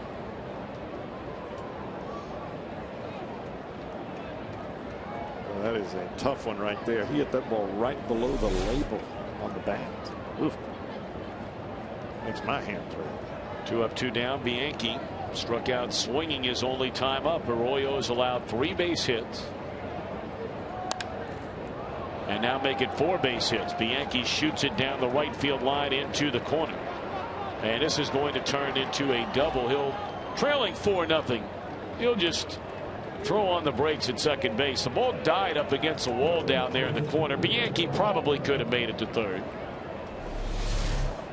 But you don't take that chance. As you said, Tom, you're down by 4 runs. And you could see the third base coach, Ed Cedar, holding up the stop sign as he got way around down the third baseline, trying to get the attention of Bianchi. And Bianchi fortunate enough to pick him up right before he got to the second base bag. He had a full head of steam.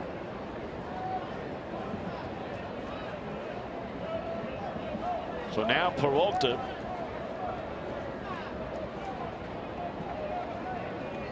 he hit the ball hard his first time up. Hit that sinking liner into center field that Shin-Soo Choo came in on and made the sliding grab to take away a would-be hit. He came up or grew up in the Dominican as an outfielder. He hasn't been pitching that long. He didn't see many of those. Well, when you got a runner at second base, I'm not just going to lay it up there for you, partner. You have to earn it.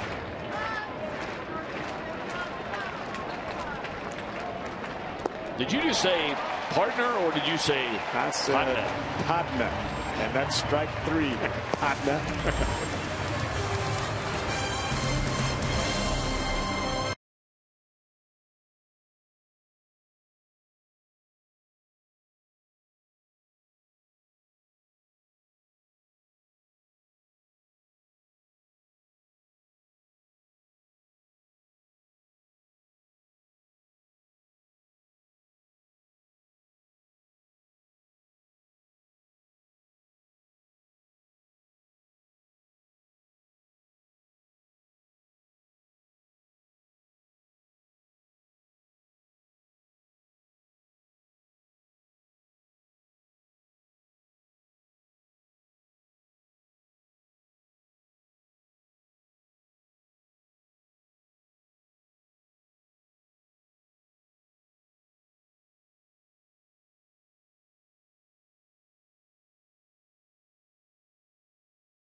game with Reds Live on Fox Sports Ohio. Everything you need to know about Reds baseball.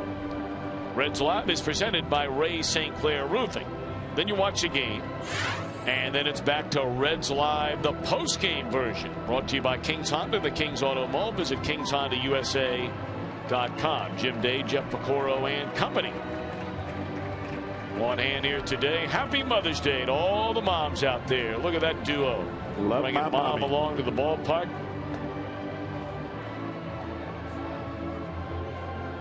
And look at that little one. Now that little guy's not happy right now. There's something going on down there that he's not crazy about. Probably his sister got the Votto doll. She's got the Votto doll, and he doesn't have it. And he is not happy about it. We got to keep an eye on that little fella. I got a feeling that has a chance to get ugly. Well, you see her. She's like, I don't even want you to touch my dog. And look at her. Naturally, as she learns at a very, very tender age. When he's unhappy, you just hug that thing a little tighter. Pull that thing a little further away from your brother. Mine, not yours. And just watch him get angrier by the minute. He's hunting around, and look at that face. I just want to touch it. Look at it. Just for a second. And now she's waving like, no. She'll lean it out there and snatch it away. Look at her. Boy, women start doing that to men starting very young. She's thinking about it. She's not thinking about it. No. Not a chance. Look at her. Mama's trying to convince her to sit over there and share. Share your toys. Boy, that's as good as it gets right there. Mom's getting involved now. In the air, left center field. Hit well, but Schaefer has room at the track. 1 out.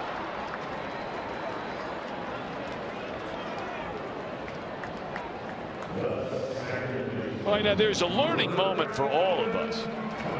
Cowboy, if you're sitting down there and you have a hold of her and she's doing what she's doing to her brother, how are you going to handle that situation right here and right now? Because that's borderline getting ugly here in a minute. Well, I would just say, look, if you want to get some ice cream during the game, you better let your brother hold the doll. Otherwise, he's the only one getting ice cream. She'd be giving that doll up in a hurry. You can believe that. Now Brandon Phillips with 1 out and nobody on.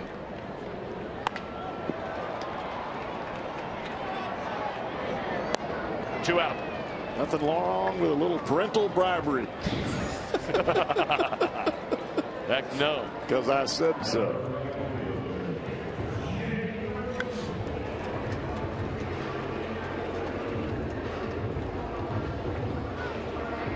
Now take a look. She now is hunting around for that ice cream guy. Yes, she is. Here he comes, Mama. He's happy.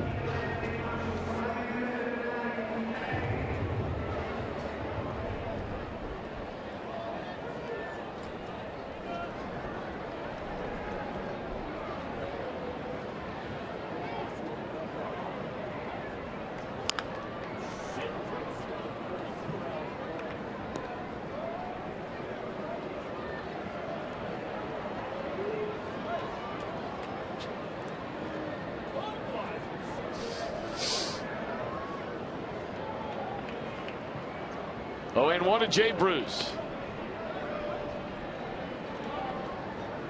Jay today has been aboard twice. He had a single, scored on the Donald Lutz home run in the 2nd inning. Bounced into that fielder's choice. It should have been an inning-ending double play.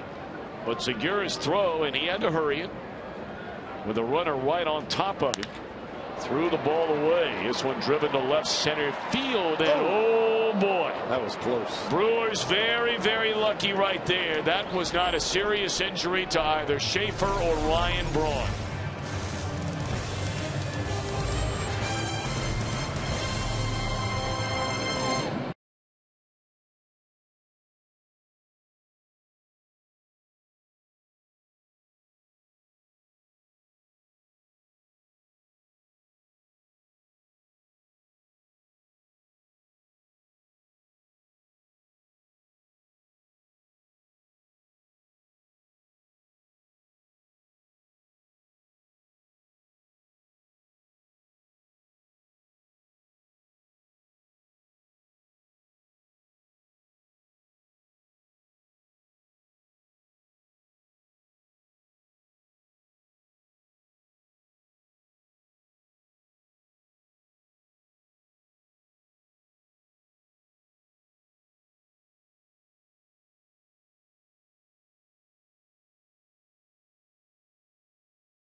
of Old Spice, and Bronson Arroyo 5 of those so far today, Mr. Brandon.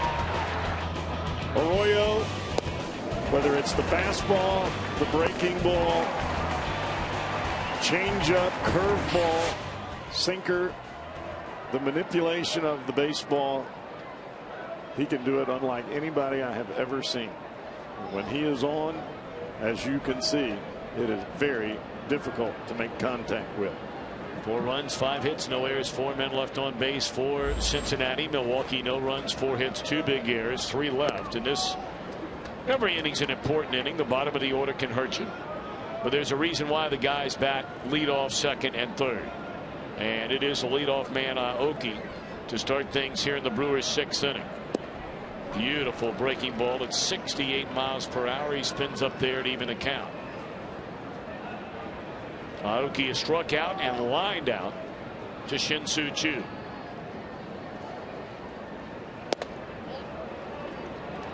That 68 mile an hour curveball is the ultimate equalizer for Bronson Arroyo.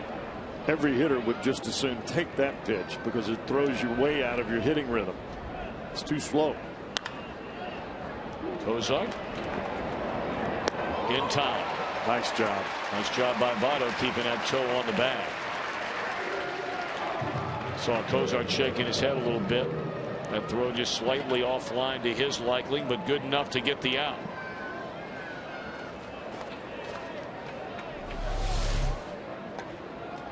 Well, with Aoki running down the line, it's not something where you can just set your feet, take your time. You've got to get the ball and get rid of it in a hurry, and Kozar does that.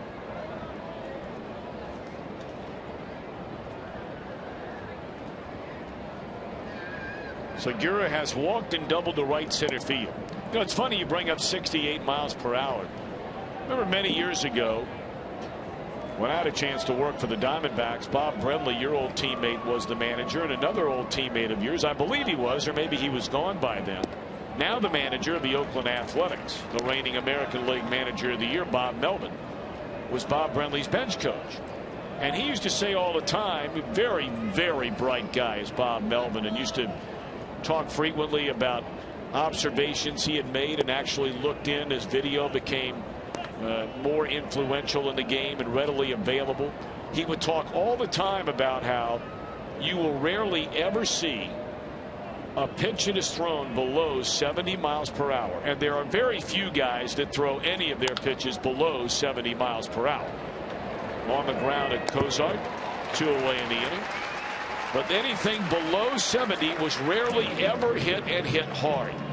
Well, the reason being is because it takes you so far forward, as we see the Mazda pitch by pitch. There's that slow breaking ball, and it's a ball. But the next pitch, a fastball for a strike. This one misses just inside. Now watch where this next pitch is. You would think, all right, that's a crushable pitch. It's in the heart of the plate. But when you're having to wait on a 68 mile an hour pitch, you've got to keep your balance, keep your bat back, keep your weight back, and it makes you late even on an 87 mile an hour fastball.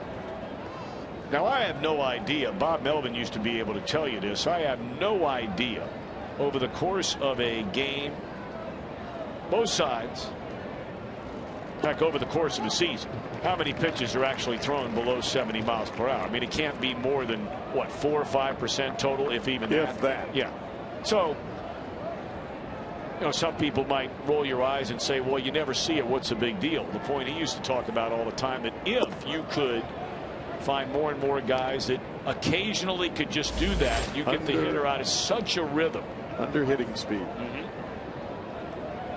You know, you talk about the rocking chair that you're trying to put the hitter on. You want him leaning forward and then leaning back, leaning forward, leaning back, either in front of the ball or behind the ball. And in order to do that, you have to change speeds. That's what I'm talking about when I say add and subtract to the fastball. You put 20 miles an hour between a fastball and an off-speed pitch that you can throw for a strike, and you get that. That one was 68 miles per hour. And that's Ryan Braun on a pop-up to the first baseman. Not a bad way to celebrate Mother's Day right there. Can you imagine the Cowboys, the skipper in that vessel?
To all the mothers out there, happy Mother's Day.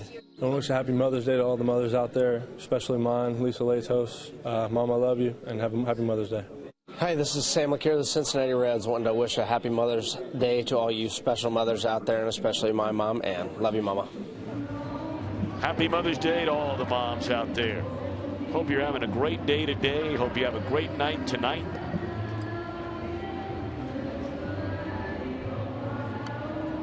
Mama's going to be busy scrubbing down his face tonight. Maybe Dad ought to lighten the load and handle that chore tonight, because that's not going to be an easy one. Well, maybe it'll be water soluble.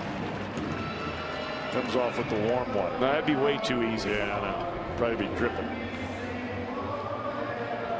That's one of those where you can tell he painted up his face by about this time next Saturday, because you've been trying to scrub it off of it, and every time you try and get it off, he's saying that hurts.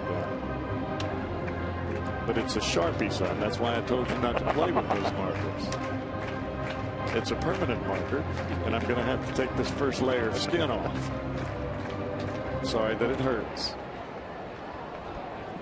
Todd Frazier to start things against Peralta. Reds leading 4-0. Batting here in the home half of the 6th inning. Frazier, Lutz, Hannigan. Reds 4 runs on 5 base hits. They got 3 of their runs on 1 crack of the bat from the man who stands in the on-deck circle. Lutz, his first major league home run. And the other scored on a throwing error by Gene Segura.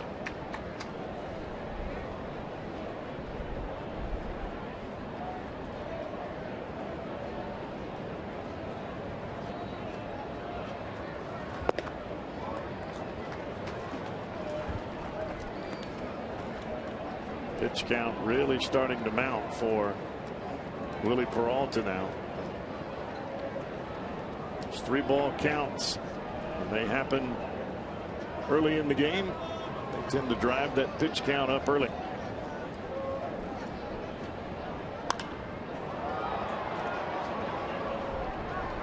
Lifted to center field, and Schaefer squeezes it tightly for out number 1. Fox Sports is proud to partner with Johns Hopkins Medicine, one of this year's Fox Sports Supports charities. Johns Hopkins is at the forefront of groundbreaking research into autoimmune disorders like multiple sclerosis and lupus.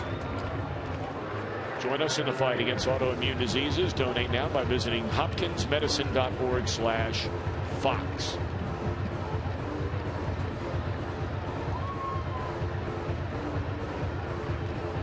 That ball that Lutz hit back in the 2nd inning. Still, I'm thinking about how close that pitch was to him, and he was still able to hit it out.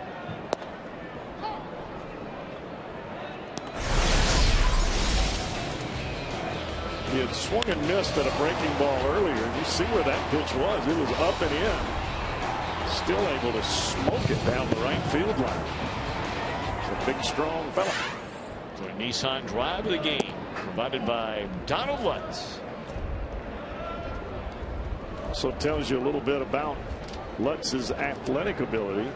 He had made an attempt to put down a drag bunt, that with Bianchi playing deep at 3rd. He can run a little bit now for a big boy.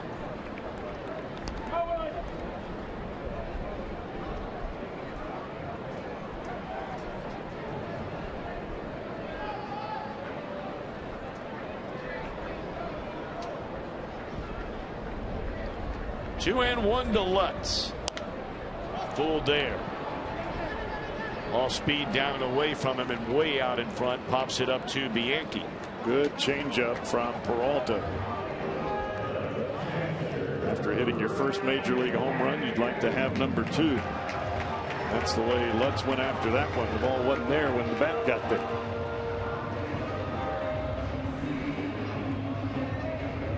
That'll bring up Ryan Hannigan. He's bounced out to the shortstop and drawn a walk.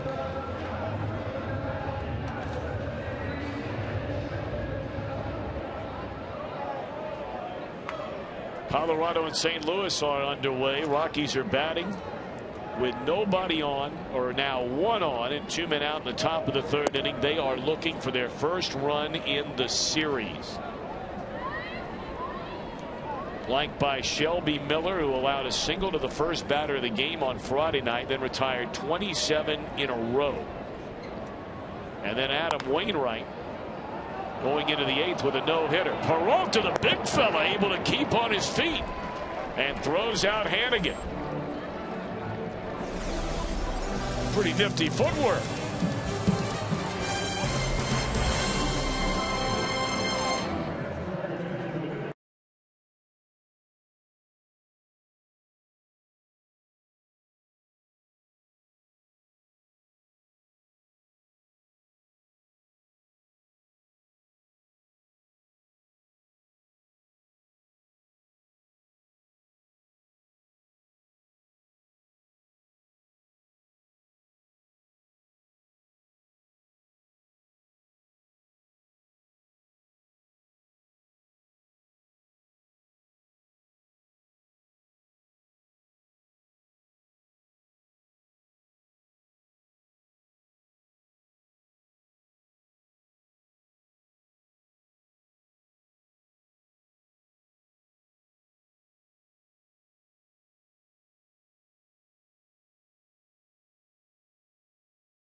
Sports Ohio being brought to you by Cincinnati Children's Hospital, ranking 3rd in the nation on the U.S. News and World Report's 2012 honor roll for best children's hospitals in America.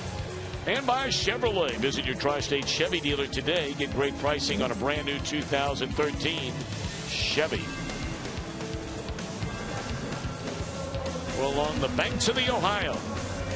Saw a lot of folks out there fishing yesterday afternoon, and I would imagine with the sun shining today, be more and more of them out there today, and certainly moving forward into the spring and hopefully right around the corner summertime.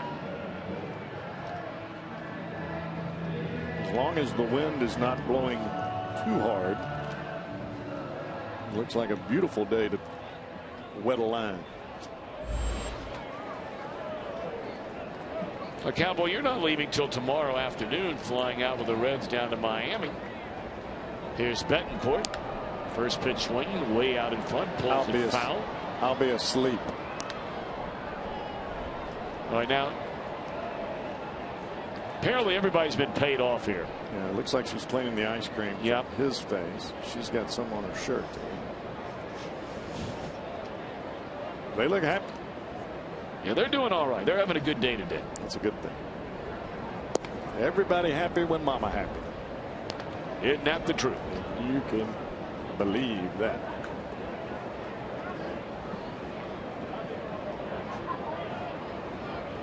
One and one the count on Betancourt.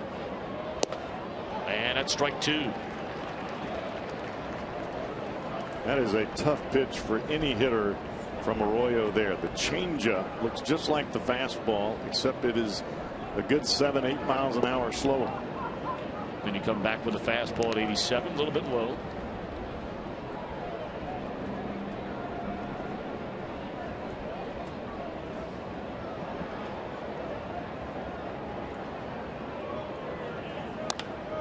Swinging a foul ball out of play. Start National Cowboy, you might have a little time to kill today. And today, I gotta believe there's some tomorrow? after the game.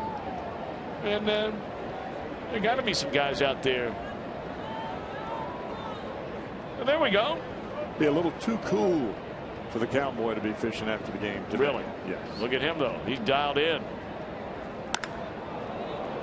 Hit hard, but Chu is there. Betancourt has hit the ball hard all 3 times up today. A double, a single, and now a line out. 1 away as we begin the 7th inning. Big crowd on hand this Mother's Day Sunday. Reds are 8 outs away from a 3-game weekend series sweep over their division rivals. One of their division rivals, the Milwaukee Brewers.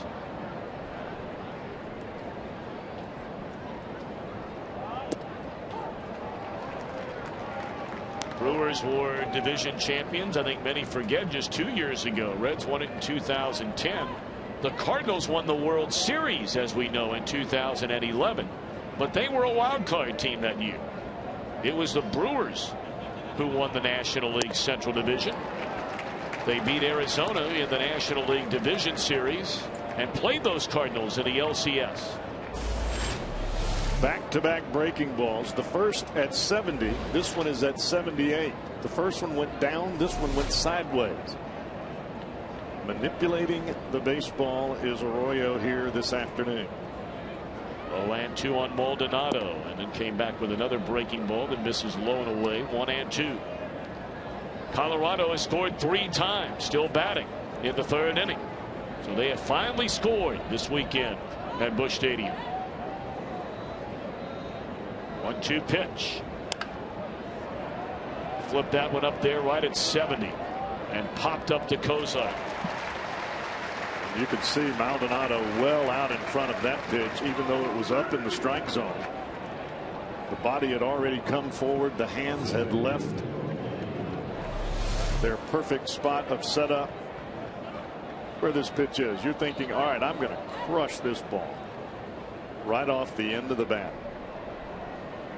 Watch the body come forward here. Hands already in front. Ball hadn't gotten there yet. Timing disrupted. 6 of the last 10 Brewer batters have hit the ball at Kozar. That's the first one that's been in the air at Kozar and hit with a pitch. Well, breaking ball to Schaefer. Schaefer's been trying to do that since the 0-2 pitch in his first at bat. You said it at the time.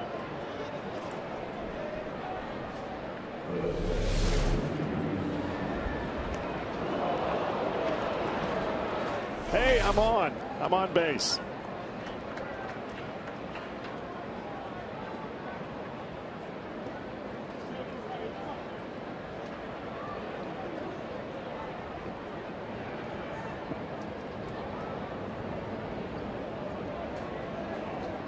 So now Weeks with 2 away and a runner on, and that one's inside. That's where Arroyo got in on Weeks. You may remember his last time up when he hit a weak roller to the shortstop Kozart in the 5th inning.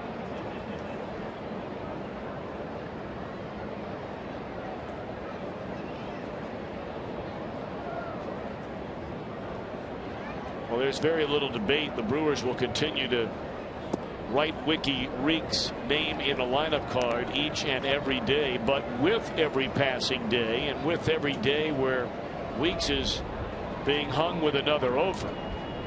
It's 0 for 2 so far today. Ron Renicky will be asked a question on a semi-regular basis. Are you considering making any kind of change at second base? His spiral began, as we've documented already, a couple of years ago. And while his power numbers came up as the season went on last year, the batting average has just been in a free fall over the last 3 seasons. And overall, the power numbers over the last 3 seasons have been in rapid decline. Well, last year's beginning was very similar to how he has started off here in 2013. It has been all or nothing. And if you've got a guy like that in your order, boy, it makes it awfully difficult on a regular basis, as he has proved to be a rally killer. Very popular in the clubhouse this week. Teammates like him a lot. Plays hard, plays every day.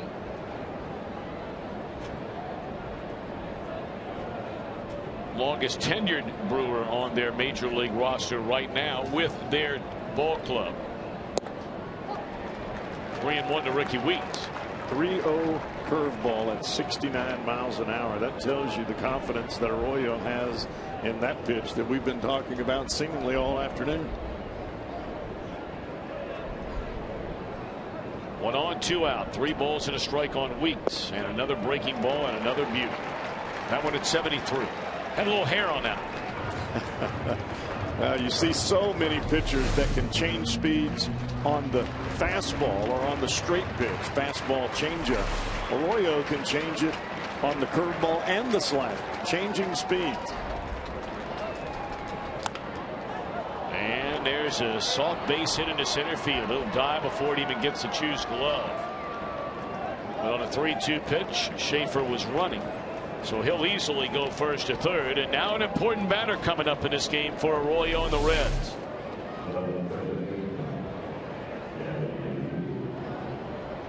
Jeff Bianchi struck out his first time up on the breaking ball away. Last time he got the fastball first pitch and ripped it right down the first baseline, and that appeared to be where he was trying to go in his initial at bat.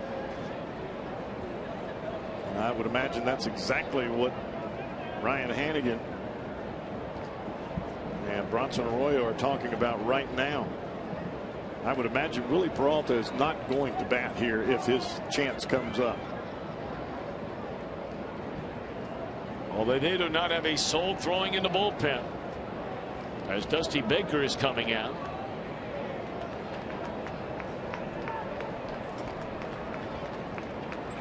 Sean Marshall, I think, has been throwing down in the Reds bullpen.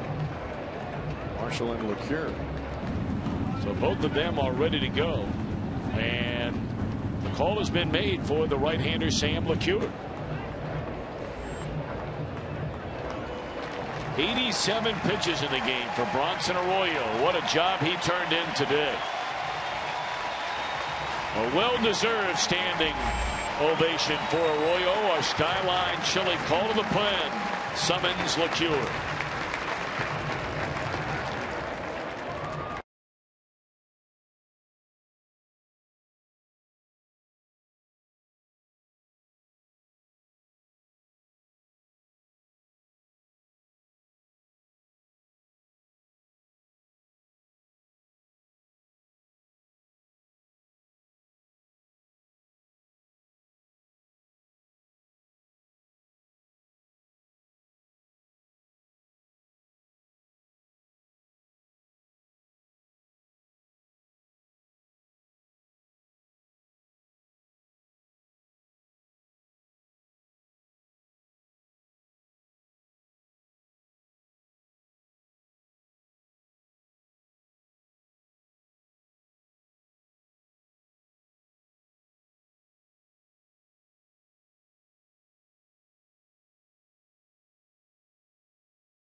Brewers posing their second threat of the game. Their first came in the fourth inning with runners on the corners and 1 out.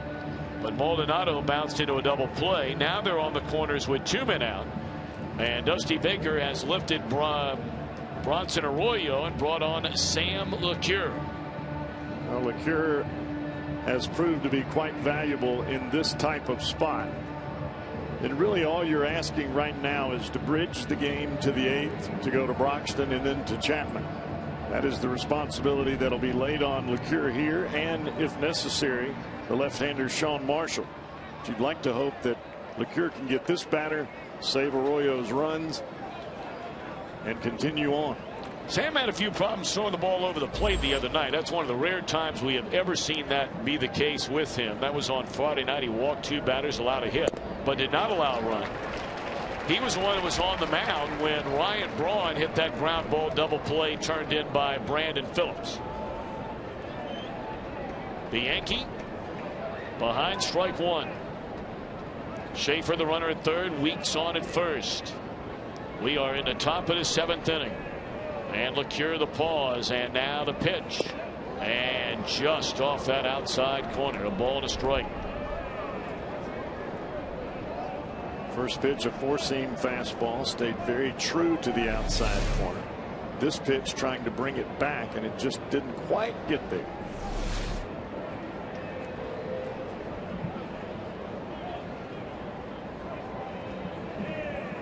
One ball, one strike on Bianchi.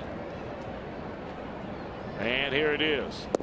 Tried that outside corner again and again. Couldn't get there. See where Hannigan has his mitt. Splitting the outside corner.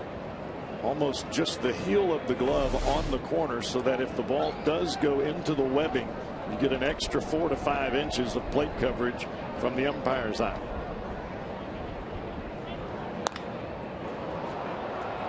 Foul ball down the first base line, and that'll leave it a count at 2-2. So now LeCure, a pitch away, a strike away, and out away from keeping a goose egg on the board for the Milwaukee Brewers. They have Schaefer at third base, Ricky Weeks across the diamond at first, and 2 out in the inning.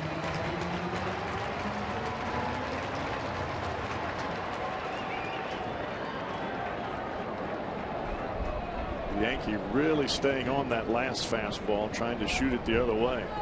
Everything has been down and away here. You wonder if LeCure will come in or maybe start the breaking ball right at him. Well, he had a double the other way back in the 5th inning. They're setting up outside one more time with a breaking ball, and he rolls over and foul.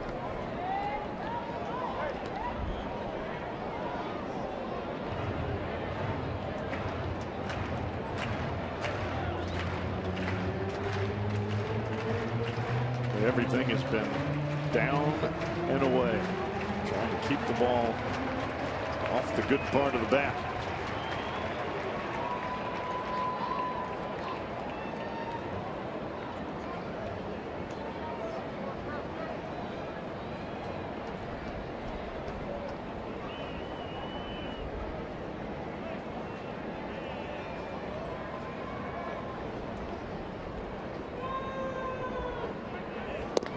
Strike 3 called. Money. Found that outside corner there on a 2-strike pitch. And LeCure slams the door on the Milwaukee 7th inning. Fox Tracks even says, We're going to keep it right here for the singing on this Mother's Day of God Bless America. The Reds lead the Milwaukee Brewers 4-0. As well as those who serve to protect in our local police and fire departments. At this time, please help us honor these brave men and women and all our veterans of service, and welcome a mother and daughter duet here on Mother's Day. Cora Enderhees and Rose Christoffel will lead us in singing of God Bless America.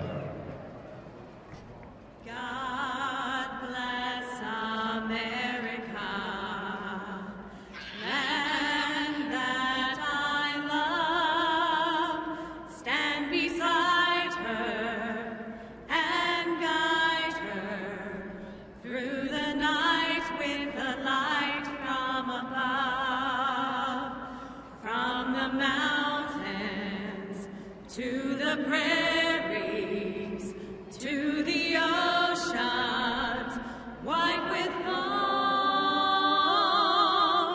God bless America, my home, sweet home. God bless America.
For the Kentucky Honda dealers, here's your Honda game summary. 2 on in the Reds' second inning. The first major league home run by Donald Lutz off the fair pole down the right field line. Reds took advantage of a pair of errors to go ahead 4-0 in the third. It began with a missed chance on one double play, and then on what had been an inning-ending double play, Gene Segura threw the ball by the first baseman Yuniesky Betancourt, allowing Votto to score. 4-0. Bronson Arroyo goes 6 2/3 of 5-hit no-run baseball. LeCure takes care of the final out in the 7th. And now changes for Milwaukee. Betancourt goes from first to third. Alex Gonzalez, a former Red, now at first base. And a new pitcher, Mike Fiers.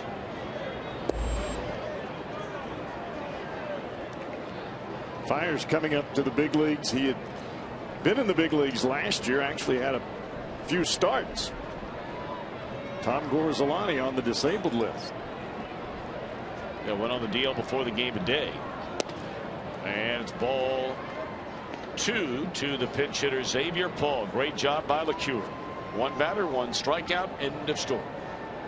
Gorzolani had been one of the better pitchers for this Milwaukee Brewers team out of their bullpen, and not having him is going to hurt them even more.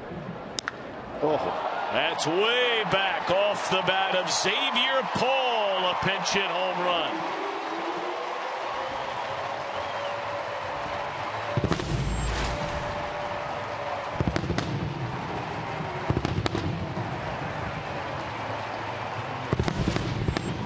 Of course, his other pinch hit bomb was a grand slam against the Nationals. Tell you, he comes off the bench hitting as good as any. You try to heat him up with a fastball and he'll reverse that thing in a 32nd minute. I don't care if it's a pink bat or not.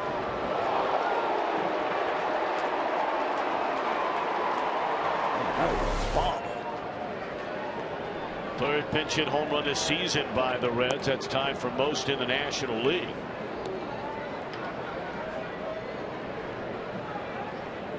And now back to the top of the order in Shin-Soo Choo. 0 for 2 has also drawn a walk. And boy, we've all been down this road. When your team is having a hard time, and especially when your bullpen is having a hard time, it doesn't matter who you send out. It doesn't matter the reason why you send them out, whether it be for ineffectiveness, whether it be due to injury. When you bring the next guy up, you're hoping, okay, well, maybe this guy can give us a lift, and then the first batter, bang, home run. Don't come out of this. We've all been there.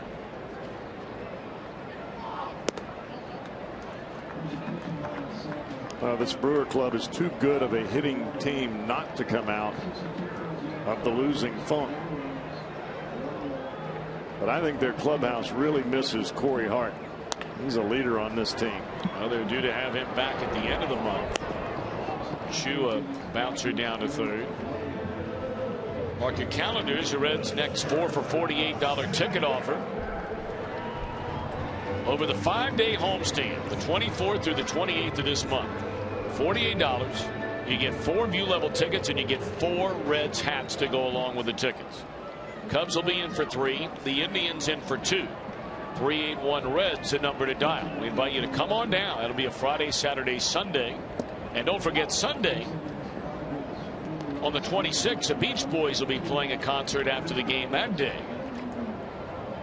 But Friday, Saturday, Sunday against the Cubs. Monday and Tuesday, that's Memorial Day, remember now, Monday, against the Cleveland Indians. Cozart to Tapper down to third. He's hitless in 4 at bats today, and there are 2 away in the 7th inning.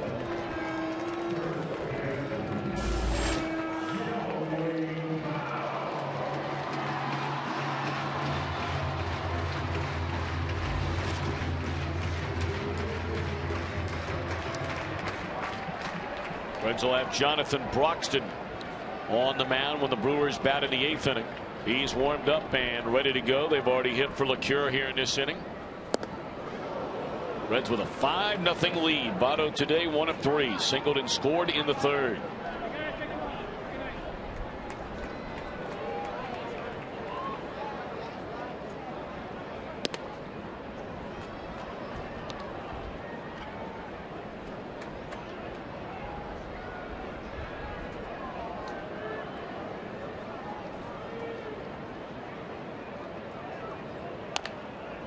Slow breaking ball had him fooled.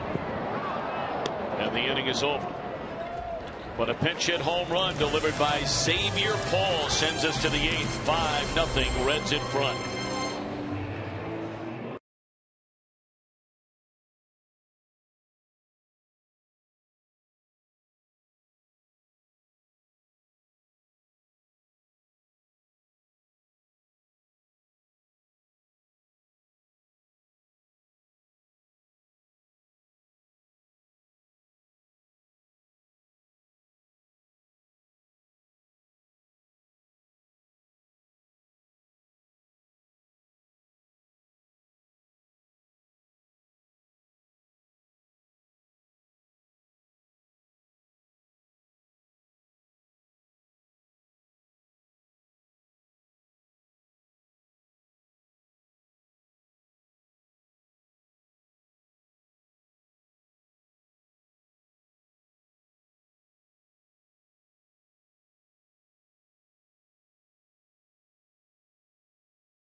Lima rode the Fan Express to Reds country here at Great American Ballpark, and Fox Sports Ohio and the Reds would love to thank all the Reds fans and groups of fans who have been a part of this great program so far this year.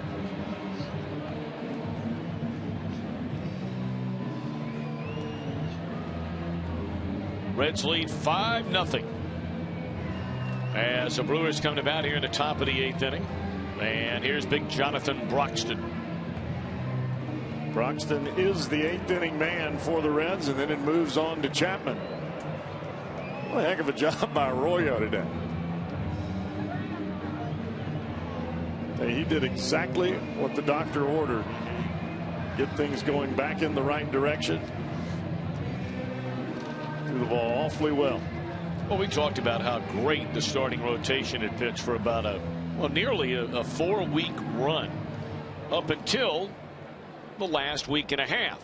Now, we've also made note that the quality start, I mean, we didn't come up with that idea, so don't shoot the messenger. About 6 innings or more, 3 runs or less, that's a stat out there, and some people like it, some people don't.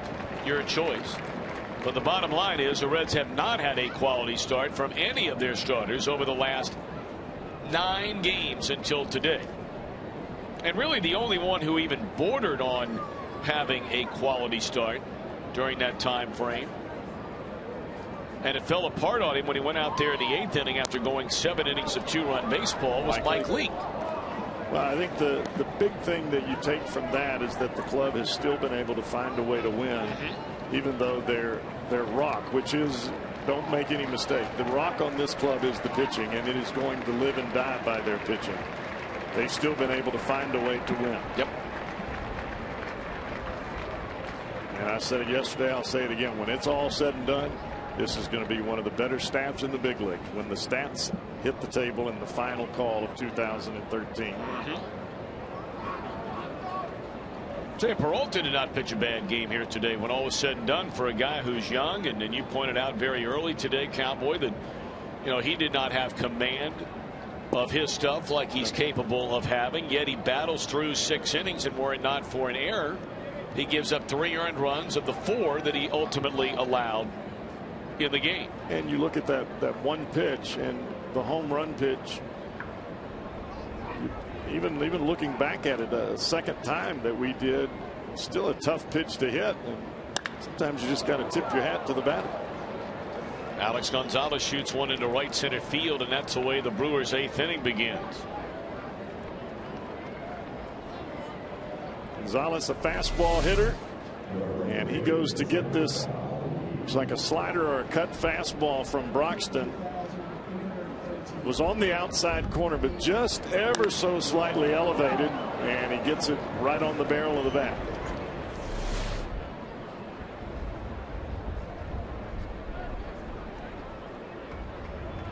Crowd of nearly 39,000 on hand today for this Sunday afternoon Mother's Day game.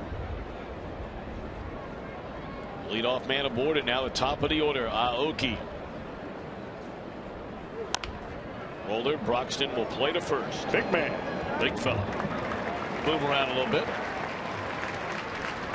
And he is a big man. I mean, he is a big man. He gets off the mound and gets this baseball. Gets it in the glove, finds the baseball with the bare hand. Now he's got to go to work on the top of the order. The Reds have him listed as 6 feet 4 inches tall, 309 pounds. Yeah, but when you think of 300 pounds, Broxton to me does not look like he weighs 300 pounds. He reminds you more of what 300-pound offensive linemen look like in the NFL. They're not carrying around a lot of excess luggage, so to speak. They're just big. Muscle weighs a whole heck of a lot more than Chubb. And this guy's got a lot of muscle. You ever heard the term barrel chested? Oh yeah. This baby's barrel chested. He's a big one.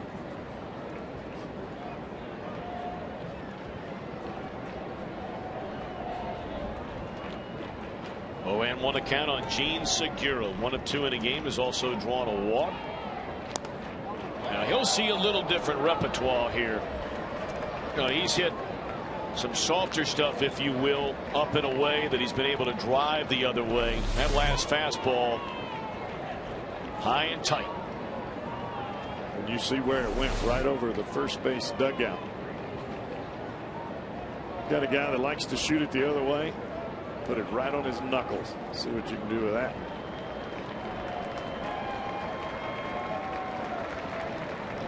Oh, and 2 to count. Now they're setting up away from him this time after going with the hard stuff in and missed outside. 1 ball, 2 strikes.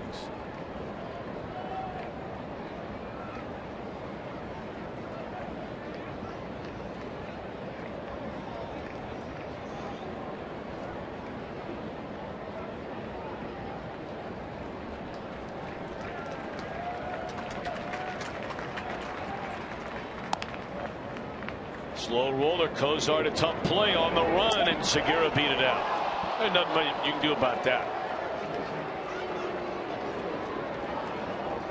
Well, the Reds have gone in on him a couple of times, and he's hit the ball so slow. The Reds were not able to turn a double play yesterday, and even with a great effort from Cozart, Segura's a shortstop now. He's not a slowpoke, and he was motoring down the line. He beats that one out.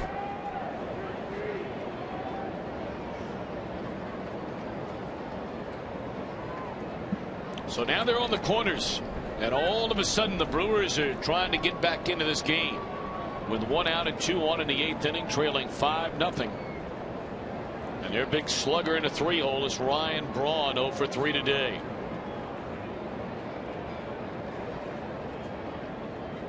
Broxton ready. A glance over at Segura, and here it comes. Fastball, strike 1. Hey, if you're took a little off there. Look like a breaking ball, yeah, or a cut fastball. He hit one of the 2. But if you're Ron Renicky, the manager for the Brewers, this is all you can hope for, to get Braun to the plate with runners aboard.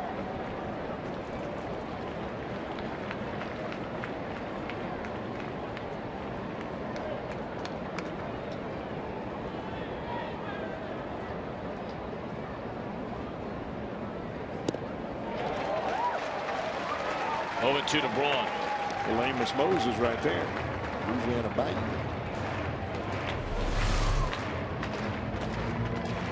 Fastball right at the top of the catcher's mask, and you see the little loop in the swing of Ryan Braun. He just couldn't quite catch up to it.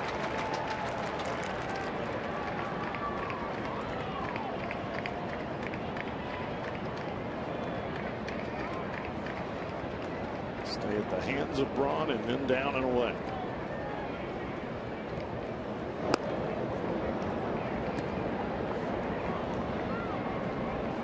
The numbers this guy has put up since he walked in the major leagues are just staggering. Pretty phenomenal. I mean, they are right up there with some of the greatest players in the history of the game. Now, I'm not saying when all's said and done he'll be one of those. But to begin a career, pretty good start. 0-2.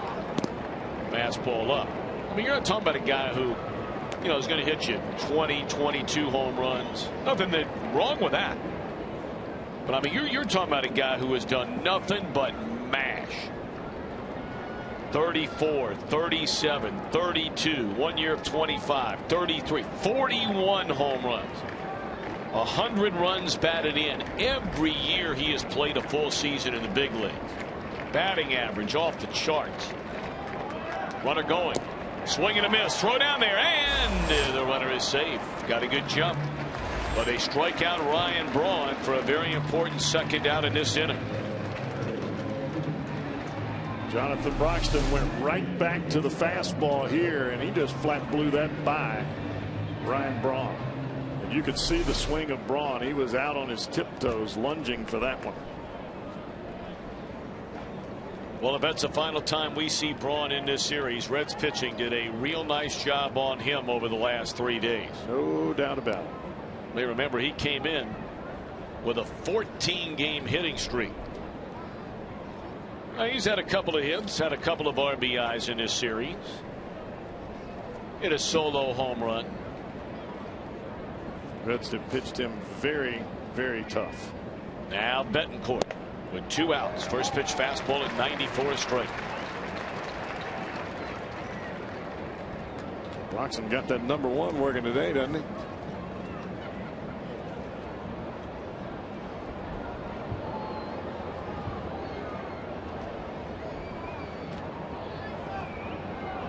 Betancourt has seen the ball very well seemingly this whole series. And coming into the ball game, he was hitting the ball good as well. Found it rather odd that he was hitting in the #8 spot, and boy, Donald Lutz is having a tough time getting that beach ball out of the field of play. Well, how many beach balls do you see in Germany? He hit it twice up there, and the backspin from the ball kept it from going into the seats. Finally, he just hands it off to the bat boy. I'm done with it. For some reason, Berlin and beach balls, they don't go together. Not readily.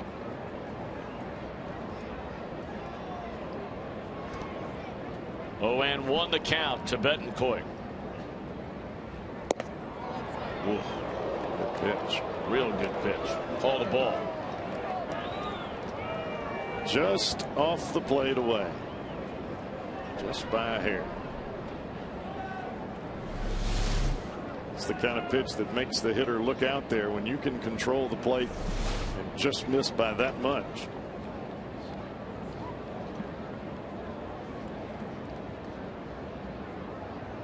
One and 1 account on Betancourt. Runners at second and third, and there's that outside corner at 95. This time he gets a strike.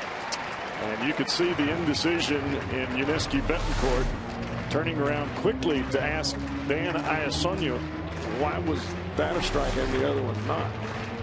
That one got the corner. That appeared to have a little bit of run at the end of it.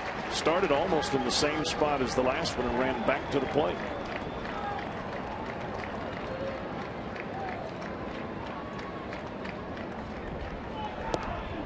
That one off the glove, and the Brewers are going to get their first run of the game. That'll be a wild pitch. I mean, yes, it got a piece of Hannigan's glove, but that was a 95-mile-per-hour fastball that ran in, and Hannigan was set up away. Boy, this ball has some major life to it here. Wow, pass ball, I beg your pardon. Well, you're right, Tom. It hit the glove of Hannigan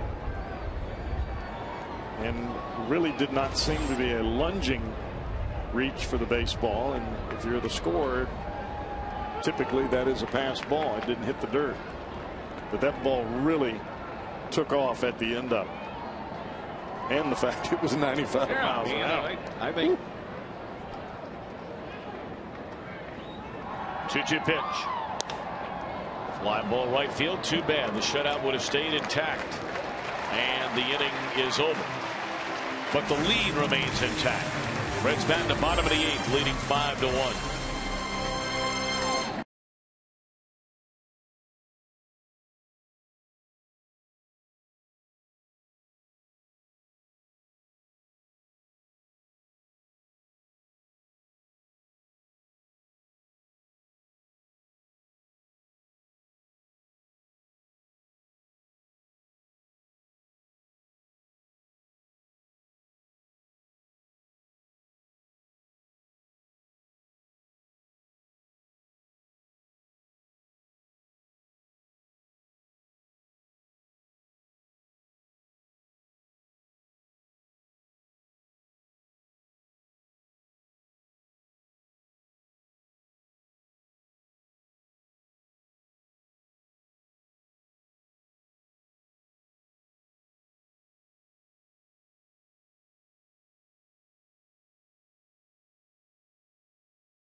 That's when they take on the Chicago Cubs here at the ballpark. And of course, after the game, if you buy a ticket to the game, a free post-game concert featuring the legendary Beach Boys. Reds have that 4 for $48 ticket deal where you get 4 view level tickets, 4 Reds hats, $48.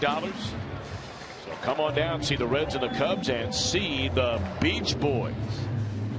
It's going to be a great day.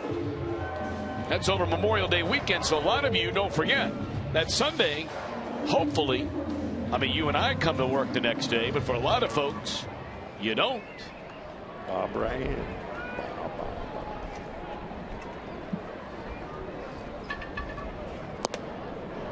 You gonna give us a little Barbara Ann? Couldn't quite get it out. My twang doesn't work too good with him. Southern Cali boy. It doesn't. No.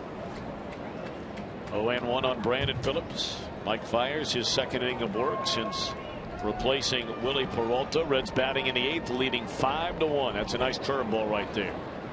Ahead of Phillips, 0-2. Brandon 1 of 3, singled and scored. Back in the second inning.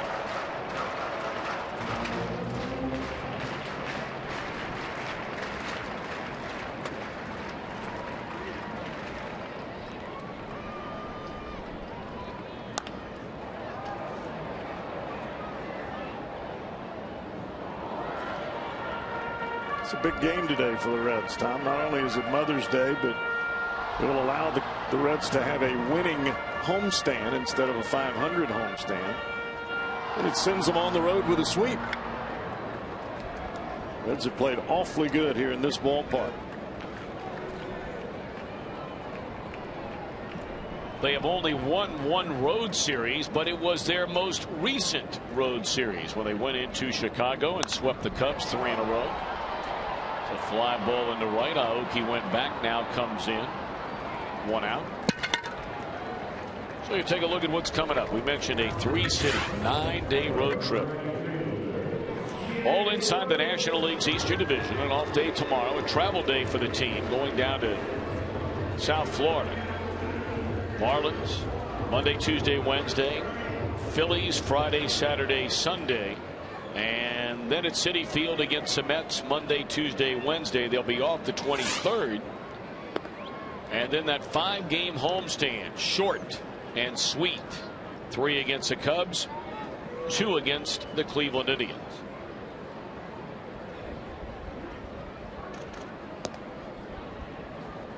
Well, as you were saying yesterday, the Reds are now starting to move into a part of their schedule where they've got a chance to make up some ground in a hurry. But it's still a matter of playing good baseball on the road. And I think the biggest issue is getting back to the starting pitching the way the Reds were pitching earlier. And they will do that. The sooner the better. But you start pitching the way the Reds were earlier, whew, with this hitting, it'll be all right. Fouled off out of play to the third base side. The rotation turns over to begin the road trip. Homer Bailey gets the ball on Tuesday night in Miami. It's a good matchup against Ricky Nolasco. Nolasco's throwing the ball all right. He is a tough pitcher. Mike Leake against Alex Sanabia. And then Tony Cingrani and Jose Fernandez. We saw Fernandez here. Cuban defector. Amazing story. Got good stuff. So a couple of youngsters will go at it that Thursday night. In fact, they were the ones, if I'm not mistaken, that locked up the first time in Tony Cingrani's first major league start. I believe you're right. Cingrani went 5 innings, if I recall, in that game. It allowed 1 run. Got the win.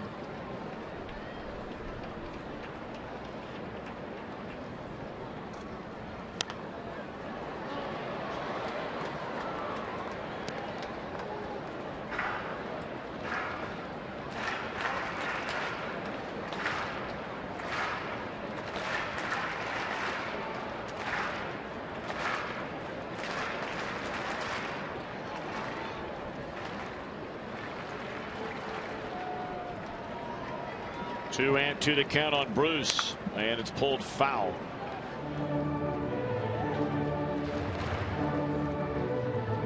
You know, you bring up the starting pitching, Cowboy, and you know, especially when you go on the road and You know, you're playing teams, and it always makes me crazy when you hear it. And I do my best not to say it, but we're all guilty of it from time to time about teams you should beat. You can look at all three of those teams the Reds are going to play on the road, and all three of them are under 500. That one pulled foul.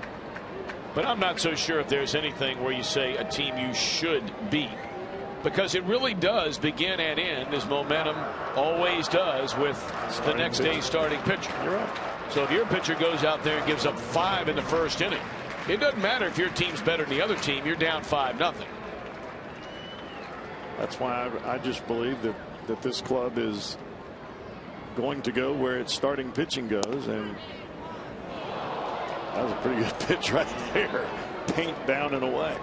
And I just believe that this staff, not just the starters, but the way that the bullpen is set up as we watch this fastball right on the corner. Folks, that is a pitcher's pitch. And that's after Jay Bruce fouled off quite a few pitches to get to that part in the count. Fiers made a nice spot there. Fiers with a nice play, and he'll take it himself to the bag to retire Frazier. So the Brewers are coming up in the top of the 9th inning. Reds trying to sweep them out of town with Aroldis Chapman coming on.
Play of the game, a big one in this game, back in the 4th inning.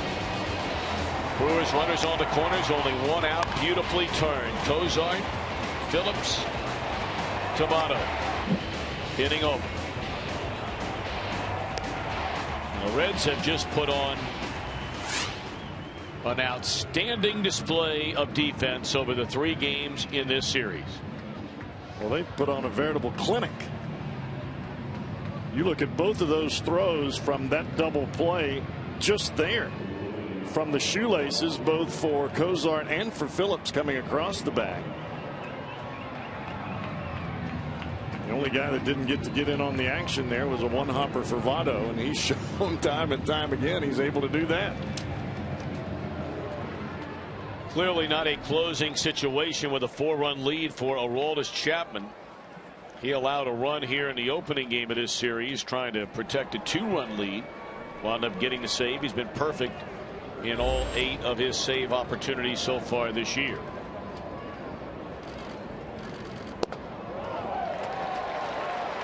Well, he'll be closing. He just won't get a save for it. Martin Maldonado behind strike 1. He'll be followed by Logan Schaefer and then Ricky Weeks. Reds 3 outs away from a 3-game weekend series sweep over these Milwaukee Brewers. Brewers hit the ball hard against Chapman the other night. They scored their run on a wild pitch, but the first 2 outs in the inning, Betancourt and Bianchi hit the ball very hard, both of them to the warning track in left field. One play was a great play. Another great play on defense this series made by Derek Robinson. That's an overlooked play in this series. You're up 4-2 and the leadoff man bangs one off the wall and your outfielder ran it down. And it's slicing away from you. Well, when you catch fly balls in the outfield, you don't always get the credit that you should get.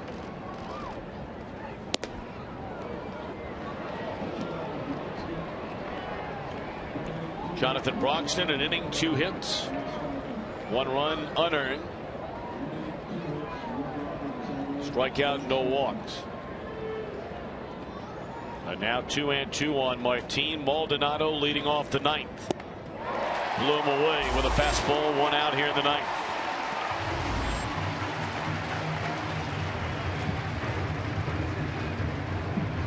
And next time the Reds are home on a Friday night, May the 24th, we have the 4 for $48 ticket deal. The Cubs are in town. We have the postgame fireworks show presented by KOY Auto Parts. So come on down to the ballpark. That'll be Memorial Day weekend here in Cincinnati.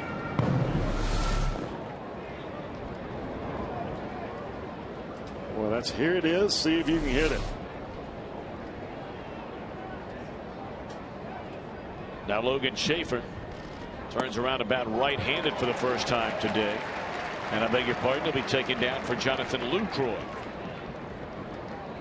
This is what you do when you've got a 4-run lead in a ball game. You make them earn it. Come out pumping strikes, make them swing the bat.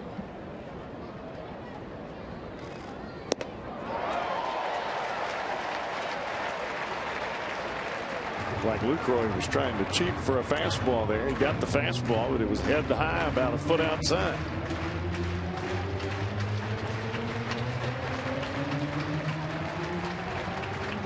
Chapman not only has velocity, but deception as well. That's an evil twin for a left-hander. Wow. Swinging a sword.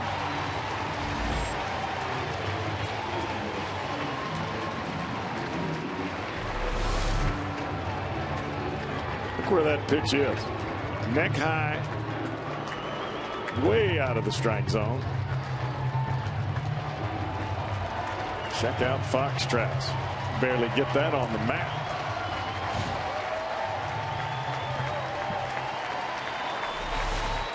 So now Weeks with 2 down and nobody on.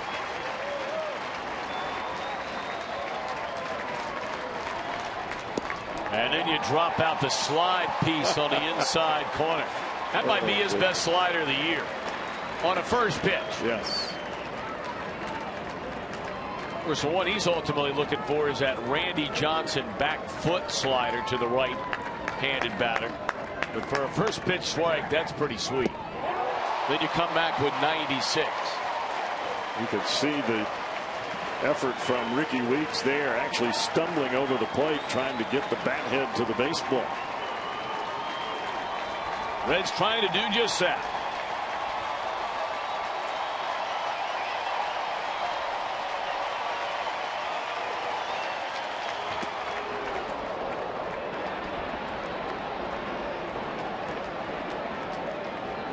Tell that the crowd pumps up the emotions, or at least the adrenaline, of Aroldis Chapman. That pitch 99 miles an hour, the hardest of the afternoon.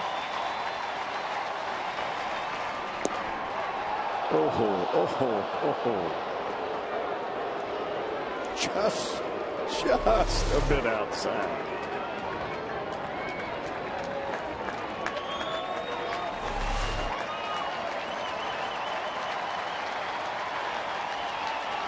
Two and two on Ricky Weeks. We'll do it again. Weeks took the previous pitch. I think he decided after taking that, I better not take another one out there.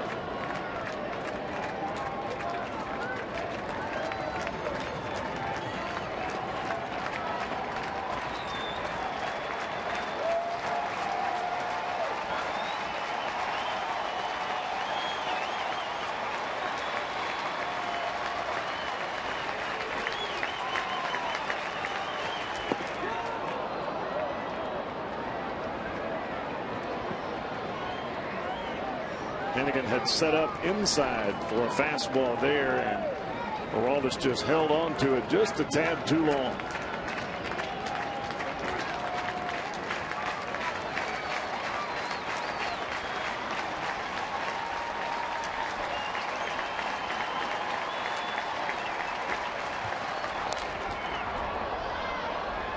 Weeks hanging in there. Fell behind on the count at 1 ball and 2 strikes. He's run it full.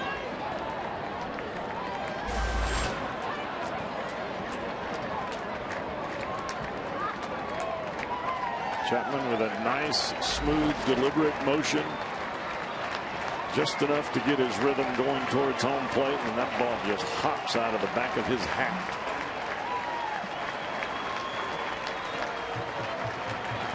If he threw him the breaking ball right here, he might lock up the whole team. 3-2 on Weeks. He came back with another fastball, and he walks.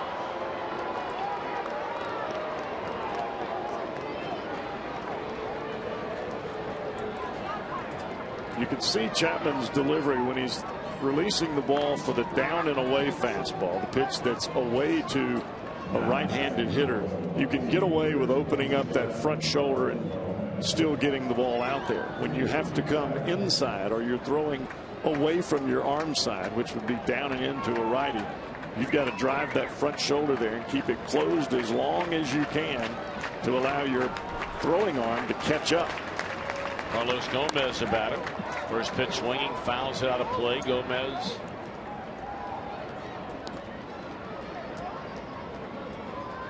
Batting for the pitcher. Fires, goes 2 innings, allows a hit and a run.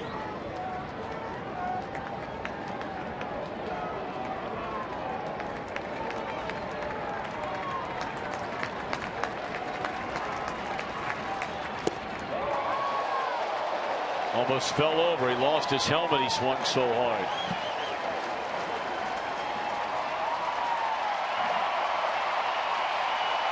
Well, Gomez has got a chance to strike out and end back-to-back ball games. It'll be up to Chapman to see so. 0-2 on Carlos Gomez.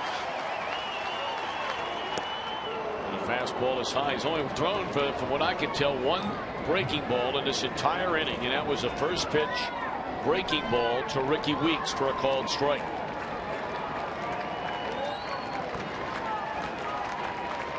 $18 fastballs, 1 breaking ball.